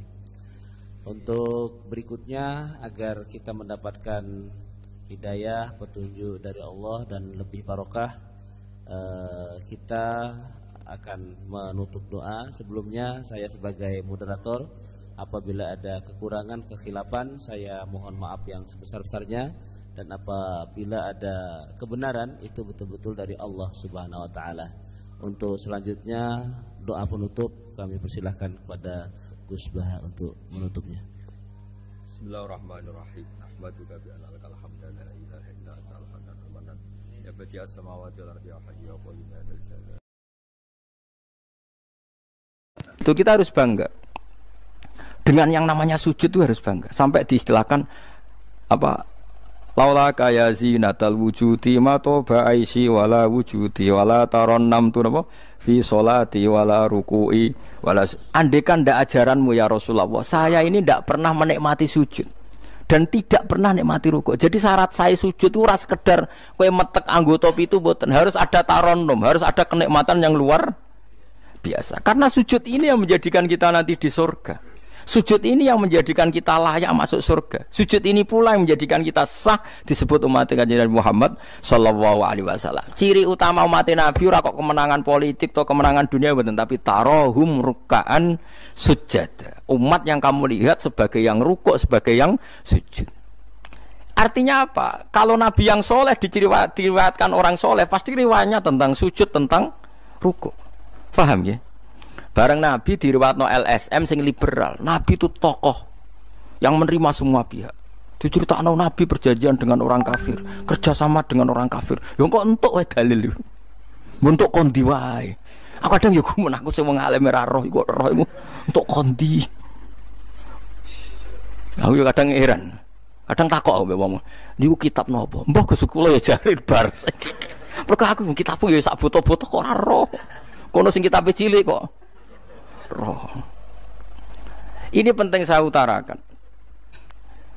Mulane kula teng donya, kula nggih di bojo, nggih syukur, di anak nggih syukur. Tapi aku paling syukur kok kita ditakdir napa sujud. Mergo iku yang identitas kita. Ya ayyuhalladzina amanu ruk'u wasjudu wa'budu rabbakum. Kowe nek iman tenan ciri utamane rukuk, ciri utamane sujud. Saiki mboten. Orang itu ndak nikmati rukuk dan sujud. Bedino salat tetap ngeluh, ora di dhuwit utange akeh. Mestinya ketika nganggap sujud itu segala-galanya, ditakdir sujud itu senengnya bukan Nabi itu nak nyifati sujud saking senenge. Hatta takuna sajdatul wahidah khairan minad dunya wa ma fiha. Sehingga satu sujud lebih baik dari dunia dan seisinya. Coba sekarang, nanti kamu di akhirat, identitas kamu yang menjadi sah masuk surga itu hanya sujud kamu. Tapi kita sujud itu biasa wae seakan-akan ndak nikmat Allah yang luar biasa untuk duit akeh. Ini kan markai tenan. Markai tenan, entek oleh markai. Ini apa-apaan? Kan aneh, Allah mengatakan sujud itu spesial, kemudian kita nyifati sujud hal yang biasa. Aneh, berarti kamu mensifati sesuatu tidak dengan sifat yang diberikan Allah dan Rasul. Allah mensifati sujud itu luar biasa. Mulane kula nu salat iku seneng makmum. Kula nak sujud itu nikmat tenan. Ya sujud itu wis ngene iki. Mulane kula nu yakin, di antara barokahnya Habib saya itu karena melanturkan beberapa syair yang itu mudawan itu dibuka ulama-ulama dulu kayak tadi laula kaya zinatal wujudi ma toba aisi wala wujudi wala taronnam tu fi sholati wala ruku'i wala sujudi. Taronnam tuh nyanyi-nyanyi kecil, maknane ora sekedar ya tentu ndak nyanyi ngono wis dangdutan apa sujud boten, maksudnya iku menikmati. Taronnam itu kok ora iku sujud perucat gak jelas, masyaallah ya kok do urip. Kula niku heran. Itu tenang. Coba sekarang sampean lihat surat Fatah yang di akhir. Sifat umatnya Nabi itu apa coba? Tarohum rukkaan sujud. Orang-orang yang kalau kamu melihat aktivitasnya itu rukkaan, melakukan rukuk sujud. Memang kita punya ambisi politik menguasai Indonesia atau apa? Enggak apa-apa. Itu tapi setelah rukuk dan sujud. Bahkan kalaupun kita berpolitik demi supaya rukuk enggak dilarang, sujud enggak dilarang. Semua porosnya demi napa sujud. Mulane surat Iqra dimulai dan ditutup dengan wasjud waktari. Sekarang enggak. Umat Nabi ngomong fadhil sujud do pelo. Bu pelo bisu. Ngomong fadhil sujud wis ra iso. Padahal sujud ini yang identitas kita. Kita masuk surga itu karena sujud. Bahkan ketika kita masuk neraka, iku neraka sing rawani iku walam takulin nar atharos sujud. Neraka itu tidak berani makan bekas-bekasnya. Kayak apa kalau yang sujud itu bathuk kamu, tangan kamu, dengkul kamu, terus hati kamu, fisik kamu. Mana nak sujud? Nak cara fikih sujud itu kan sementing anggota pitu nempel. Gini ku napa al-jabhah wal yaden warukbaten wal qadamen. Berarti pitu kan bathuk sitok, pira gen telapakan loro, dengkul loro, terus apa? Delamaan sikil loro. Kemudian ulama ada mengatakan harus ma'ata hamulin yasir, sedikit ditekan. Mbok ukurane nganti ngecap ora roh, pokoke niku ukurane ku ditekan apa? Sedikit. Oke. Tapi sebetulnya kalau kamu fair, itu hanya syarat cara fikih. Nak cara Kanjeng Nabi zaman sugeng nak sujud nganti gituan. Kulo nu cek apal. Ya Allah sajadalaka wajhi wa sam'i wa basori wa mukhi wa asmi wa sya'ri wa mastaqallat bihi qadami. Nabi nak sujud, ya Allah jasad saya ini sujud kepada engkau. Disebut semua. Sya'ri rambut saya, asbi sumsum saya. Sajadalaka wajhi wa sam'i karuan ya. Wa basori wa mukhi sumsum saya. Wa asbi sendi-sendi saya. Wa sya'ri rambut. Iku nunjuk nona iso ke sujud itu total. Mulane kula suwun iku pentingnya wong soleh disejarahno wong napa soleh. Para habaib sing soleh-soleh ku nak nyejarahno nabi ku sejarah bahwa nabi itu laula kaya zinatal wujudi matoba aisi wala wujudi. Mana umpama ora didikane jenengan urip ku ora ana gunane. Matoba aisi urip ku ora ana gunane, ora ana enake blas. Wala wujudi wujudku ya ana gunane. Kenapa ora ana gunane? Mergo kula ora iso wala taron namtu fi sholati wala ruku'i wala sujudi. Tapi kowe ora perlu alim paham koyo ngene iki ora perlu. Wis aku joget tok las ra apa-apa. Sing penting aja wis ra paham malah ngaram-ngaramno bid'ah. Betano. Bocah kok kecangkemane ngono. Tapi kula pastikan, tapi nanti kalau orang soleh enggak diriwayatkan orang soleh, sing dilihat ya sisi-sisi yang tidak khasnya kesalian itu. Taruh saja misalnya gini, Mbah Hamid Pasuruan soleh, Mbah Mun soleh, Mbah Dola Barwani soleh, disejanono rapati soleh, tamune akeh, diterima semua pihak. Mulane uripe kepenak, mesti ngono le nyejarano. Tapi nak sing nyejarano wong saleh, keselah tetep mulang. Wah, alim iso maca kitab takrib, istiqomah maca Ihya. Lah kula nak kenal Mbah Hamid ning misanane mbah kula. Santri-santrine sing saleh nyetan. Mbah Hamid wis ora tau karek iku salat tahajud, nak duha ning kene, senengane maca burda. Bapak kenangane senengane dijak ning kamar, dijak ngaji tafsir. Ya mesti seputar kesalehan. Diceritakno wong rapati soleh kebesaran tamune wae wong rono pejabat yo sapa wae pokoke top ku manane tamune akeh bar nek ngono ayo presiden menteri gubernur tamune akeh artis yo tamune akeh makanya kula kepengin nggih sejarahnya orang soleh itu orang soleh harus ikut ngomong biar tahu sejarah khasnya antar orang apa termasuk tadi nyifati nabi itu laula kan apa ya zinatal wujudi matoba aisi wala wujudi wala taron namtu fi sholati wala ruku'i. Anak kula Hasan tasbihah terus anak kula sing cilik jenenge Mil'an niku kula kan ngapalo sak nadzuman Imam Syafi'i. Padahal iki alit ya alhamdulillah do hafal. Imam Syafi'i iku rumangsa Imam Syafi'i mu ahli fikih kok sampeyan niku mboten ndekne yo ahli tasawuf ahli hakikat. Niku nadzuman sing kula kan ngapalo niku Imam Syafi'i niku laqad mananta ala qalbi bi ma'rifatin bi annaka wa huzul ala'i wal qudusi wa ma taqallabtu min naumi wa fi sinati illa wa dzikruka bainan nafsi wan nafasi. Ya Allah, sungguh nikmat Engkau itu besar karena Engkau memberikan aku satu kenikmatan di mana kenikmatan itu saya tahu bahwa Engkau adalah dzul ala'i wal qudusi, zat pemberi nikmat dan yang suci. Wa ma taqallabtu min naumi wa fi sinati, kula niku turu ora tau molak-malik awakku. Ora tau molet orang Jawa. Illa wa dzikruka bainan nafsi wan nafsi, kecuali saya ingat engkau di antara nafas-nafasku ini. Itu orang soleh meriwayatkan kesalian. Jadi wa ma taqallabtu min naumi wa fi sinati illa wa dzikruka bainan nafsi wan nafsi. Jadi tapi enggak, sekarang agama itu diceritakan orang-orang yang gila politik, gila kekuasaan. Kita harus kuat.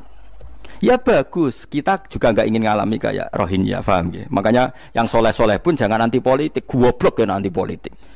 Gobloknya tadi, kowe misalnya ramelok politik, sing kuasa orang-orang non muslim, tong fasik terus sholat dilarang, pengajian dilarang, kacau. Lho tenan, kula ketua partai-partai politik cara kan YouTube kula bukan piye-piye ana gunane. Tapi nak kon iman ra gelem bodonine bolak-balik. Tapi kita harus hormat piye-piye menjadikan Islam itu di Indonesia enggak dilarang-larang, enggak dikuyo-kuyo karena penguasanya adalah orang apa? Islam. Tapi bojo mbok imani teman-teman bodonine yo bolak-balik bos watake ora roh las pokoke bangsa ngono. Makanya ini penting sekali. Makanya saya kemarin itu senang banget sampai surat Sajdah. Ngaji kita adalah ditakdir sampai surat apa? Sajdah. Di mana surat ini mengatakan innama yu'minu bi ayatinal ladzina idza dzukiru biha kharru sujada. Orang-orang mukmin sejati adalah orang ketika dibacakan ayat Allah itu langsung napa? Sujud. Tentu sujud ini bisa sujud fisik kayak kita pas sholat, termasuk bisa sujud pikiran, sujud hati, sujud macam-macam. Mulane Kanjeng Nabi kadang-kadang nak sujud ora kok mau muni subhana rabbiyal a'la ta napa? Sajadalaka wajhi wa sam'i wa basari wa mukhi wa asbi wa sya'ri wa mastaqallat bihi qadam. Jadi rambut wis disebut karena rambut kita ini juga hidup. Wong iso modot, paham kan? Iso kriting barang. Kowe iku bali lho nek sujud mergo. Nabi ku pirsa sujude napa? Rambuté. Paham ya? Tapi kita sujud ya Allah, meneh traweh sing ono sing 8 menit, aku gak tok. Iku hakikat ngawur. Mbok gedhingi ku kiai, mbok dukung apa-apaan. Tapi wong sing makome ngene iku nek iso iku dadi imam. Kok nate wonten cerita teng daerah kula wong saleh alim dadi imam. Imami Jumatan. Bareng sujud lali. Lho wali wong ngenteni itu lho diarani mati ra mati. Akhire muridé ndudul kok. Mbah sampun. Batal sak Jumatan. Semenjak iku dekne mengundurkan diri dadi imam napa? Tapi kowe kan gak ngarah sujud nganti ngono. Mulane wong nak salat iku aja nganggo makome sinten wong khawas. Lan sak kula tiang-tiang nak saleh iku ngimami yo nganggo makom sing adna. Dindekno makome. Lah engko nak pas bengi-bengi tahajud nganggo makom kelas A. Sekali salat iku wis lali. Masyhur. Sampe tak critani salate Kanjeng Nabi nak salat tu Aisyah turu ning ngarepe. Ya matang-matang ngono ning ngarepe. Ayo Aisyah. Mulai kalau bolak-balik matur, Nabi ku ora digon salat, kowe ku ora. Nek kowe kan digon salat tapi ora tau salat. Nabi ku sing digo salat ya nggon turu niku nggon sare ku digo salat. Aisyah ya sare teng mriku. Masyhur riwayat hadis iso kae. Jare Aisyah, "Oh, Nabi nak ngadeg suwe tak sembujuk sikilku tak jelonjorno. Mergo Nabi nak sujud apa nak ngadeg iku minimal 200 ayat.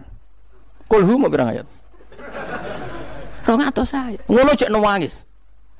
Fama marra min ayati adzabin illa sta'adza minhu wala marra bi ayati maghfiratin illa astaghfar wa ma marra bi ayati tasbihin illa sabbaha wala bi ayati tahmidin illa hamada wala bi ayati takbirin illa kabbara. Setiap lewat ayat tasbih dia baca tasbih, setiap lewat ayat istighfar dia membaca. Dan misalnya subbihisma rabbikal a'la, subhanallah subhanaka ya Allah. Nggak pas maca ayat intu azibhum fa inna ibaduk ya Allah lakal hamdu wa lakal mulku ya Allah wa ma'fuan nangis. Dadi Aisyah ngerti paling suwe tak sodoro sikilku. Barang kok ape sujud lagi sikilku tak tarik, tak pengkeretno. Mulane jare ka'annahu lam ya'rifna qat. Nabi itu ketika ndak salat itu teman kita. Tapi nek wis salat seakan-akan ndak kenal kita. Sampai sahabat tuh udah bingung, Nabi be salat ning masjid. Sahabat nyun sewu sing sok kenal sok parek. Nabi itu ya talawan, wajahnya rubah kabeh. Karena hulam ya'rif, Nabi itu tidak kenal kita kalau mau salat. Saking haibahnya mau sowan Allah Subhanahu wa taala. Tapi setelah salat baru Nabi happy. Dan Nabi itu rindu salat. Masyhur itu Nabi kalau banyak masalah itu sampai takok-takok Aisyah. Ya Aisyah, Bilal kok gak rene-rene. Maksudnya qomat atau azan. Ketika Bilal teko, sopan ya Bilal, arifna bis salat, arifna bis salat. Masyhur. Arif ngeke istirahat sira Bilal nak ing kita bis salat. Ayo Bilal aku nang istirahat no nganggo salat. Dadi Nabi yang roh donya sumpek. Iku istirahate iku. Mulan sebut wa qurratu aini fis salat. Tenange atiku nek kok terus di umat ayame di dhuwit iki umat apa? Ya umat sing kumat, ya siku jawabane. Umat sing kumat. Lah ya meskipun kira iso nglakoni tapi tak critakno nek ke wong saleh iku disejarahno wong saleh ben ijek sambung. Dan saiki Rasulullah itu sayyidus sholihin. Sayyidus sholihin sing diceritakno Quran sifate umat iku tarahum ruk'an sujud. Saiki umat sifate tarahum yatlubunal mal wa yatlubuna kadza wa kadza yatlubunal jah wa riyasah.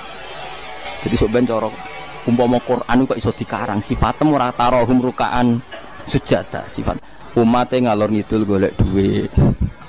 Kuwi seneng disifati ngono. Gak seneng kok.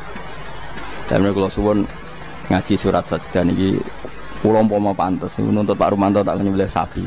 Mergo syukuran surat napa sujud. Tapi kok kowe syukur perkara mangan sapi ku yo elek. Mulane ra usah. Wong ngaji kok syukur perkara nyembelih apa? Sapi. Mulane ra usah. Kula nu khatam hikam pe disyukuri. Nganti saiki ora disyukuri. Tangan-tangan yo bener disyukuri. Ben syukure mergo khatam hitam ora perkara nyembelih sapi. Tapi insyaallah kuat asline kuat. Bangune ra kuat sak menaki urunan 5.000 cukup. Golekno sapi kuru ampun. Terus sapi sing wis kesemper. Lha kula suwun ya melane kula suwun aja geman mengabaikan sejarah versi wong saleh. Termasuk versi ya tiang-tiang saleh. Cek saking kalangan habaib, cek sing kalangan ulama. Pokoknya tiang-tiang napa saleh itu khas. Cara seneng Nabi itu khas. Kowe iso nyifati Nabi kayak tadi. Laula kaya zinatal wujudi ma to ba'isi wala wujudi wala taron namtu fi sholati. Jajal Kanjeng Nabi versi wong-wong politikus malah diseru. Nabi itu pemersatu pan Arabik. dulu Arab itu gini-gini. Setelah ada Nabi, iku ya iya ya sifatnya Nabi, tapi gue apa mbok omah ngomongno kowe sujud ora iso kok ngomong ndok dinti. Pertama Iqra turun ya wasjud. Iku variasi-variasi setelah ada kekuatan politik, ono variasi-variasi sifat-sifat Nabi yang datang kemudian. Tapi sifat permanennya ya wasjud waktari. Paham tuh maksudnya? Paham tenan toh? Paham ya alhamdulillah. Soalnya nak sing ora paham ya bebo paham. Ben nyenengno guru. Nyenengno guru ku ibadah. Pokoke eling-eling surat Fatah ya sing akhir napa? Tarahum rukaan sujud. Walahum lan ora ana te wong akeh yung dzuruna dikai tempo sapa wong akeh. Yumhaluna tegese dikai tempo sapa wong akeh li taubatin krana tobat au ma'diratin utawa ngekeki alasan. Fa'arid mongko mengo sira anhum sanging kufar wan tadzir lan ngenteni ana sira misale inzalal adzab ing turune siksa bimiklan kufar innahum satamne wong kafir ya muntadziruna ngenteni sapa wong kafir bika ing sira wong kafir ngenteni misale hadis samautin ing terjadine kematian atau anyare kematian auqatin utawa terjadine pembunuhan. Bismillahirrahmanirrahim. Afaman kana mu'minan kaman kana fasiqan. Afaman kana mu'minan kaman kana fasiqan la yastawun. Ammal ladzina amanu wa 'amilus solihati falahum jannatul ma'wa nuzulam bima kanu ya'malun. Wa ammal ladzina fasaqu fama'wahumun nar. Kullama aradu ay yakhruju minha u'idu fiha wa qila lahum dzuqu 'adzaban nar. Zuku adzaban naril ladzi kuntum bihi tukadzibun. Afaman kana, afaman ana ta utahi wong. Wong sapa wae, kana kang ana sapa man. Ana iku mukminan, iku wong sing mukmin, sing percaya kebenerane Allah lan Rasul. Iku kaman kaya dene wong kana kang ana sapa man iku fasikon, iku wong sing fasik utawa wong sing kafir. Wafaleni malike. Afaman ana ta te wong kana kang ana sapa man iku mukminan mukmin. Manane mukmin ku benerno apa sing digawa Allah lan Rasul. Iku kaman kaya dene wong kana kang ana sapa man iku fasikon iku fasik utawi kafir. La yastawun, ora padha sapa wong mukmin lan wong fasik. Ail mukminuna tekse pira-pira mukmin wal fasikuna lan pira-pira fasik. Ammal ladzina amanu anapun te wong sing iman wa amilu lan nglakoni sapa alladzina as-solihati ing pira-pira amal saleh. Wong iman lan nglakoni amal saleh falahu mongko iku berhak, mongko iku keduwe alladzina amanu jannatul ma'wa te entuk swarga kang dadi panggonane utawa swarga-swarga kang dadi nggon panggonane. Nuzulan tur hale tumurun. Hale dadi sogatan, hale dadi penghormatan. Huwa te maknane nuzul ku ma perkara yu adu kang den sogatna apa ma kang disuguhna apa ma lidulfi krana tamu. Bima sebab perkara kanu kang ana sapa ngake ya malu nang lakoni sapa ngake. Wa ammal ladzina anapun te wong akeh fasaku kang padha fasik sapa ladzina. Fasik ku maknane fasik. Temriki fasik bil kufri fasake kelawan kafiran. Wah ini gak apal loh, kalau kados ngaji kalau wingi, pokoknya angger fasek disebut Quran kok ahli neraka, buatan kok faseknya sampean, buat ini fasek ringan nih, fasek medium nih, fasek sing ahli neraka bil kufri wat takdifi, wah apal loh, wah angger fasek kok ahli neraka, mana apa fasek kekafiran, lan fasek gorohno Allah lan apa Rasul. Tapi nak fasek koyo sampean bodoh nih, wah enteng, dah kok teras warga ijek mlebu, dah kok pager terus apa? Mlebu nggih araf nggih kecantol-cantol mungkin ngono. Engko jongkrono sithik munduk swarga ngono. Oh, angger fase iki jelas. Mulane kula wingi ngotot. Ciri khas ahli sunnah niku darani ahli neraka iku kafir. Napa? Mulane mriki fasaku napa bil kufri wa takdzibi. Fase iki kelan nglakoni kekafiran lan gorono Allah. Kowe kafir to ora? Mboten. Kowe tau gorono Allah Rasul? Nak bodoni kanca. Bolak balik lah. Iku urung kafir wenteng. Mergo yo kene tau dibodoni padha wae kan wales-walesan ngono napa? Sesama saling bodoni ya. Enggak usah saling napa dendam. Fasaku bil kufri kelan kekafiran. Jadi ngeten nggih kula terangno nggih masalah madzhab ahli sunnah nggih. Sampeyan kok aja terjebak training aswaja terus. Aswaja trainingnya pokoknya kadang tahlil ahli sunnah atau mboten enten ngoten kaidah ngoten. Sing ngeten kaidah ini tadi, apakah mukmin yang melakukan dosa besar itu kafir apa ndak? Jadi ciri khas ahli sunnah dan ndak itu perdebatannya napa? Mukmin sing murtakibul kabira napa? Mukmin sing murtakibul kabira. Orang mukmin yang melakukan dosa besar itu menjadi kafir apa ndak? Ahli sunnah berpendapat tidak menjadi kafir. Sementara yang khawarij yang lain berpendapat menjadi kafir. Nah, Imam Suyuti, Imam Ghazali, Imam Syafi'i semua itu ahli sunnah. Sehingga kalau ada orang kok ahli neraka, niku mesti maksiate iku bil kufri wa takdzibi. Alasan Imam Syafi'i sak bala-balane niku sak ulama sak kancane niku wong nak wis kadung bener diridani Allah. Niku sifatnya orang kok ora tahu salah. Kula baleni malih nggih. Wong nak wis bener diridani Allah, niku sifatnya orang kok gak tahu salah iku ora. Nak Allah seneng kowe, iku statusem wong-wong sing liyukaffirallahu anhum aswa allazi amilu. Engko amal elek ndelalah didadekno di sepuro sinten? Allah. Carane piye ya? Carane nggawe poin. Misalnya ngeten, sampean ngobet wek cah wedok. Cah wedok seneng banget kowe. Sementing ke komitmen aja zina. Tapi sampean aja takok kula, berarti SMS-an angsal Gus. Jawel angsal yo aja takok ngono. Tapi nak kowe kasil jawel tok ra zina ku insyaallah barokah ngedohi dosa gedhe sing cilik di sepuro. Tapi aja muni halal. Yo aja muni halal, yo aja lakoni nek iso. Cuma iki cerita. Ana wong seneng cah wedok banget. Tapi dia ini sukses ninggalo napa? Zina. Tapi ora sukses ninggalo jawil atau SMS-an misalnya. Tapi kok jumni halal lho ya. Wong kula ora muni halal kok mbok riwayatno halal. Niki rak ngaji ilmu.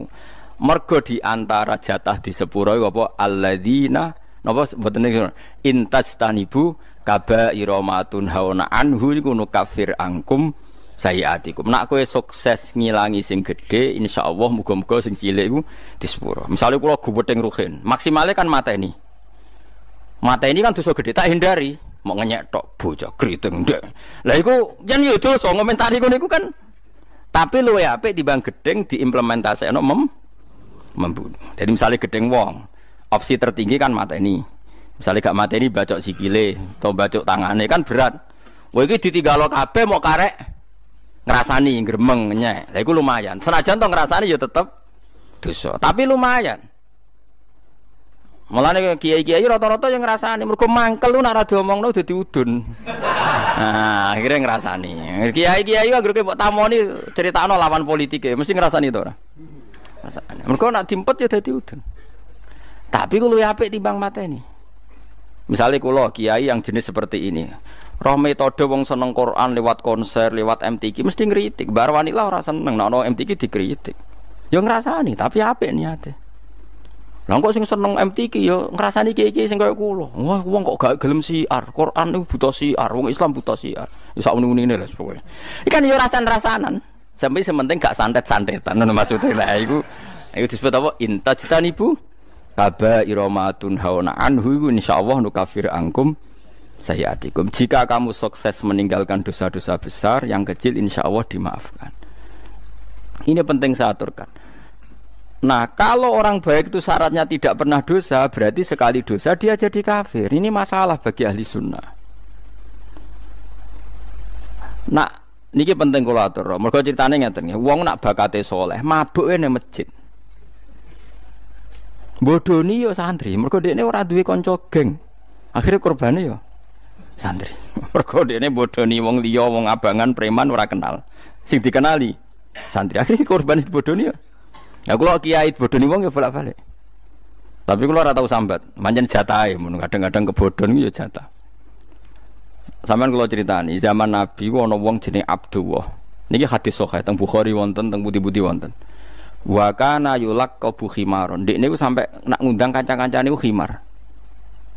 Wa kana yudhiku Rasulullah wa kasiron. Dekne senengane guyokno Kanjeng Nabi. Kanjeng Nabi orang yang sering serius iku mergo mimpin perang macam-macam nak roh dolah iki guyu. Kancane ra ngundang dolah tapi niku iku nak mabuk ini masjid Kanjeng Nabi. Mboten trimo masjid mriki mboten. Masjidnya Kanjeng Nabi. Ngefly. Anggere takok, kowe wong fasik kok ora ning terminal ta dalan ning masjid. Aku nak ora Nabi ku ngeluh. Tapi ojo minum gak ngregani Nabi. Aku nak ora minum yo ngeluh. Angel gak? Akhirnya singkat cerita, Nabi itu profesional, masih santri ini nak salah ditakzir. Takzirane Syaribul Khamri ku gak ada batasnya. Gak ada ukurannya, memang di Quran gak ada. Sehingga kadang Nabi yo jilid 20 kali, kadang 80 kali. Bil jaridi wan ni'al. Ini sing khusuk-khusuk ngrungokno hadis iki. Jarid niku napa? Apa kan pelepah napa? Kurma wan ni'al ku sandal. Dadi ana sahabat sing saleh-saleh iku ditabuki mbek sandal, kadang ambek. Tapi bariku ya ngono meneh. Nganti sing jilid ku bosen. Dadi cara ning Aceh polisi syariate nganti napa? Bosen. Singkat cerita ada sahabat yang ngomentari begini. Ya khimar ya mal'un. Pokoknya di kue ku khimar, kue ku mal'un. Saya masih ingat betul tagnya itu, kami ini mal'un, orang yang dilaknati Allah. Nabi duka. La tal'anuhu fa innahu yuhibbu wa rasul. Lagu dalil ahli sunnah, kamu jangan melaknati dia, fa innahu yuhibbu wa. Orang ini meskipun peminum arak itu senang Allah dan Rasul. Saya masih ingat betul takbir yang ada di kitab Ihya. Takbirnya begini, falam yukhrijhu bil maksiati anil mahabbah. Nabi tidak mengeluarkan dia dengan melakukan maksiat dari status mencintai Allah dan Rasul. Sebab itu ahli sunnah sepakat, orang maksiat itu bukan kena sifat atau kena status dia memusuhi Allah dan maksiat itu gawan kita dhaif. Misalnya ngene, kowe ora cah wedok iku eling terus nganti 2 jam. Bareng Allahu Akbar takbir ra eling Allah. Terus berarti luwih seneng cah wedok timbang Allah. Wong ambek Allah ora eling mbek cah wedok. Ora iso ngono, kowe seneng cah wedok iku gawan nafsu, yen gak bakat wali. Paham nggih? Akhire eling terus ra iso lali. Allah ora butuh mbok ilingi kowe ya ora keren diparingi lali kowe. Ini penting kula ngajekno. Kula baleni malih. Sama siapa takbirnya di Ihya di beberapa kitab ahli sunnah.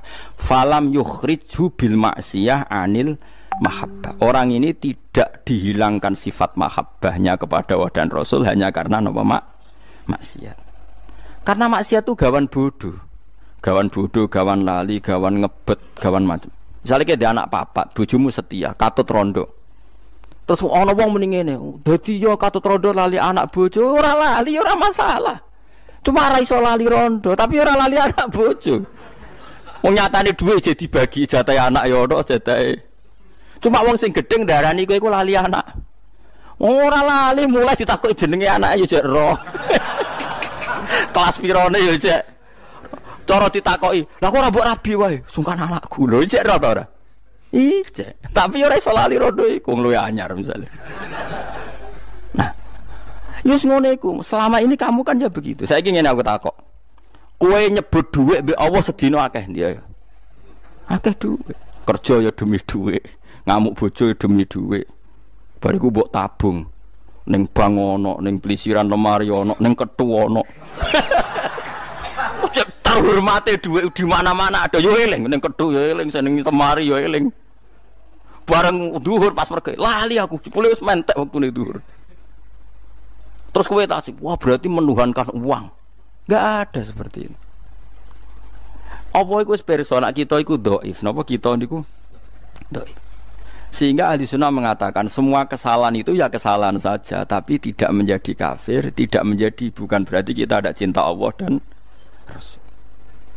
Jadi wong mabuk, kunane kuno wong lani kiai ora oleh gedeng preman teman-teman. Kadang yo ono wong preman, tapi ra iso mungkiri seneng kiai.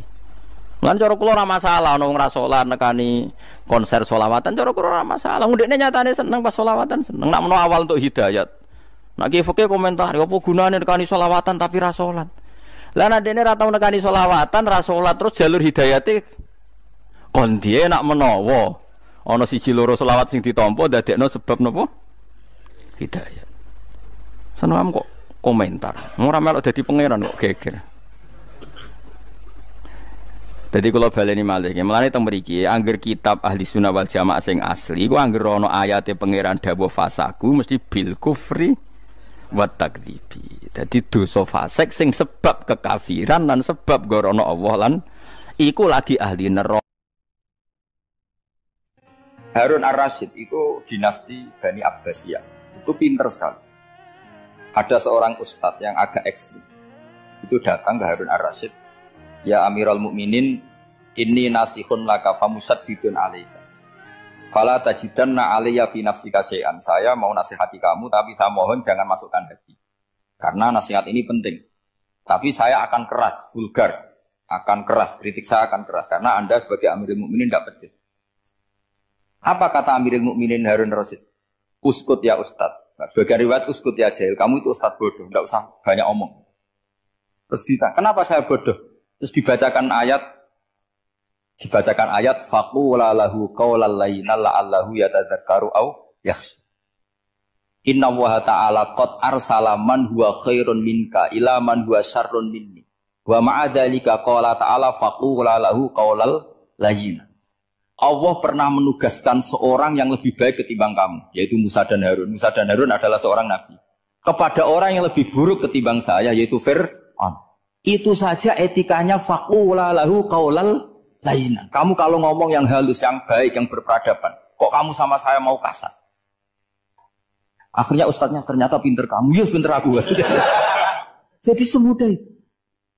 Allah itu menugaskan orang yang lebih baik ketimbang kamu, yaitu Nabi Musa, kepada orang yang lebih buruk ketimbang saya, yaitu Fir'aun. Itu saja ada etikanya. Kok kamu sama saya mau tambah etika? Mau main kasar hanya karena kamu merasa nasihat Anda benar? Jadi gampang sekali memahami Quran. Tapi lagi-lagi memang bagi ahlinya. Tapi ini saya bantu supaya sampean jadi ahli apa? Quran.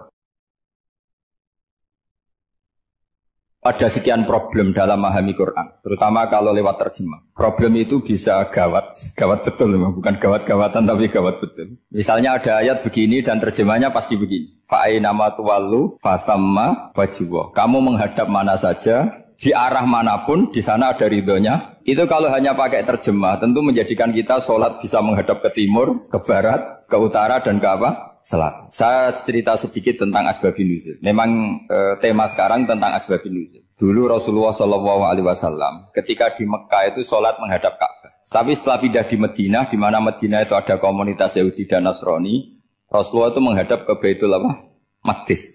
Kira-kira 16 bulan, 16 sampai 17 bulan. Semua riwayat itu kisarannya hanya 16 sampai berapa? 17 bulan. Sehingga orang Yahudi itu bilang begini, Muhammad ini baiklah, meskipun dia membawa agama baru, tapi kiblatnya masih ikut kita, masih baik kan. Setelah 16 bulan, Nabi diperintahkan Allah untuk menghadap ke Ka'bah. Fawal liwajhaka syatral masjidil haram. Maka orang Yahudi itu berontak. Berontaknya adalah kiblat mereka ditinggalkan. Cara berpikir orang Yahudi itu kiblat mereka ditinggal.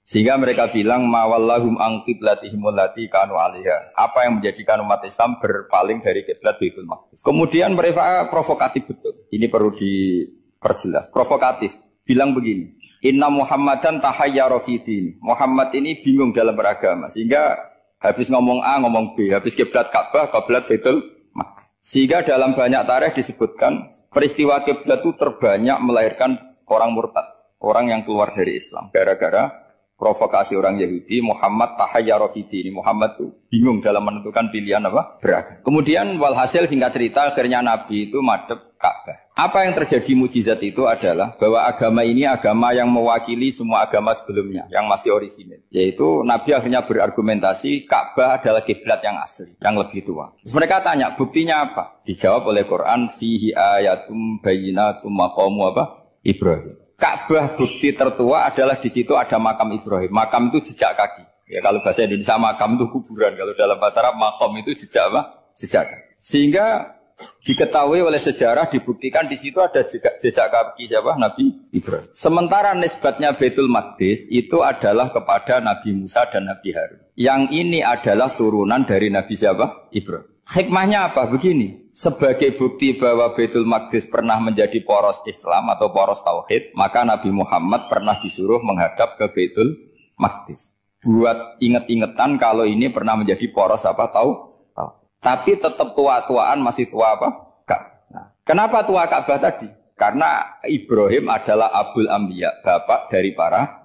Dan di situ ada jejak kakinya. Fihi ayatum bayyinatum maqam. Bukti itu belum cukup. Dibuktikan lagi bahwa Ismail kecil itu hidupnya di Ka'bah. Kita tahu sa'i bainas Shafa wal Marwah adalah karena Siti Hajar sedang mencari apa?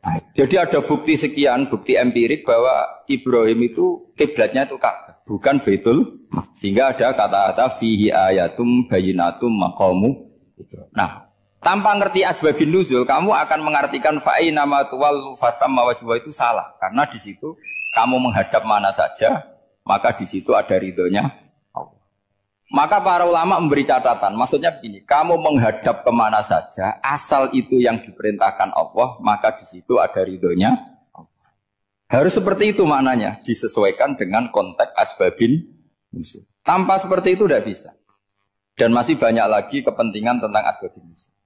Jadi problem sekarang adalah banyak mufassir yang hanya mengartikan dari terjemah. Itu bahaya sekali. Jika ada orang yang menikah secara mut'ah, itu kan mirip kayak transaksi zina. Mereka berdalil famastamta'tum bihi minhunna fa'atuhunna ujurahun. Perempuan yang sudah kamu nikmati, yang penting kamu bayar. Terjemahnya seperti itu. Karena ujur itu jamaknya ujroh. Itu fatal sekali. Padahal ayat itu begini, settingannya begini, setting siakul kalamnya atau asbabun nuzulnya begini. Ini sekaligus, memang saya sengaja ngaji dengan tema yang berat, bentuk penghormatan pada yang ngaji. Kalau temanya ringan kan kayak TPQ. Begini asbabun nuzulnya begini. Wal muhsanatu minan nisa yang awal juz 5 itu, ya kita santai aja, yang awal juz 5 itu sebetulnya maktuf, diatafkan pada ayat hurrimat alaikum ummahatukum wa banatukum wa akhwatukum wa ammatukum wa kholatukum wa banatul akhi wa banatul ukhti. Jadi perempuan yang haram dinikah itu ada 7. Yang faktor nasab, yaitu siapa? Ibu, putri, saudara putri, bulik dari bapak, ammah itu bulik dari bapak, kholah itu bulik dari ibu, keponakan dari saudara lelaki, keponakan dari saudara perempuan. Ini disebut haram karena nasab gen. Kalau orang Jawa bilang hanya 4 karena ngitungnya bule baik dari bapak maupun ibu. Kalau orang Jawa bilang kan bule terus keponakan dihitung 1. Padahal ada keponakan dari saudara lelaki, ada keponakan dari saudara apa? Perempuan. Wa banatul akhi wa banatul ukhti. Terus kedua haram karena rodok. Kita tahu dalam hukum Islam rodok adalah sama dengan nasab. Jadi ibu yang pernah menyusui kamu berarti jadi ibu kamu. Dan saudara sepenyusuan berarti menjadi saudara kamu. Ini disebut wa ummahatukumul lati arda'nakum wa akhwatukum minar radha'. Terus ketiga haram karena musaharah, karena besanan. Jadi pagi ini misalnya saya nikah dengan Sri, bilang qabiltu nikaha wa taswijaha bil mar'il madkur. Setelah nikah dengan Sri ini otomatis ibunya dia menjadi mertua. Otomatis haram saya apa? Nikah. Ini namanya haram karena musaharah. Atau kamu punya anak Zaid. Zaid pagi ini akad dengan Sri. Berarti Sri adalah menantu Anda. Otomatis haram bagi Anda. Itu namanya haram karena musaharah, karena bisanan. Itu yang disebut waroba apa haram-haram itu kan saat terus itu wa ummahatu nisaikum. Apa ibu dari istri-istri kamu. Memang ini agak jelimet. Tapi memang syaratnya mufassir harus biasa jelimet. Jangan hanya nyari partai, ayat-ayat untuk kepentingan partai. Wah itu ngeri. Kacau, Quran dipakai kampanye. Terus, itu berarti sudah 3 kan? Haram karena nasab, karena rodok, haram karena musaharah. Terus yang keempat ini, haram yang bukan karena sebab pada seorang perempuan, tapi karena istri orang. Ini disebut wal muhsanatu minan nisa. Haram menikahi perempuan yang masih milik orang lain. Nah, orang lain yang menikahi ini, istilahnya Allah adalah lelaki yang menikahi perempuan ini adalah lelaki sing muhsinina ghairu musafihin, secara nikah yang sah. Nah, nikah yang sah itu begini dalam hukum fikih Islam.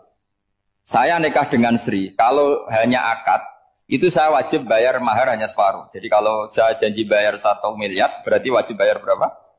500 juta. Kalau janjinya 100 juta hanya bayar 50 juta. Itu yang wajib bil akdi. Nanti wajib sepenuhnya nunggu bil jima. Kalau sudah hubungan intim baru wajib 100%. Jadi kalau ada di Jawa nikah dengan seperangkat alat sholat itu yang atasannya tok itu wajib karena akad. Nanti bawahnya nunggu setelah hubungan apa? Intim. Nah, ini hukum Quran bukan hukum saya.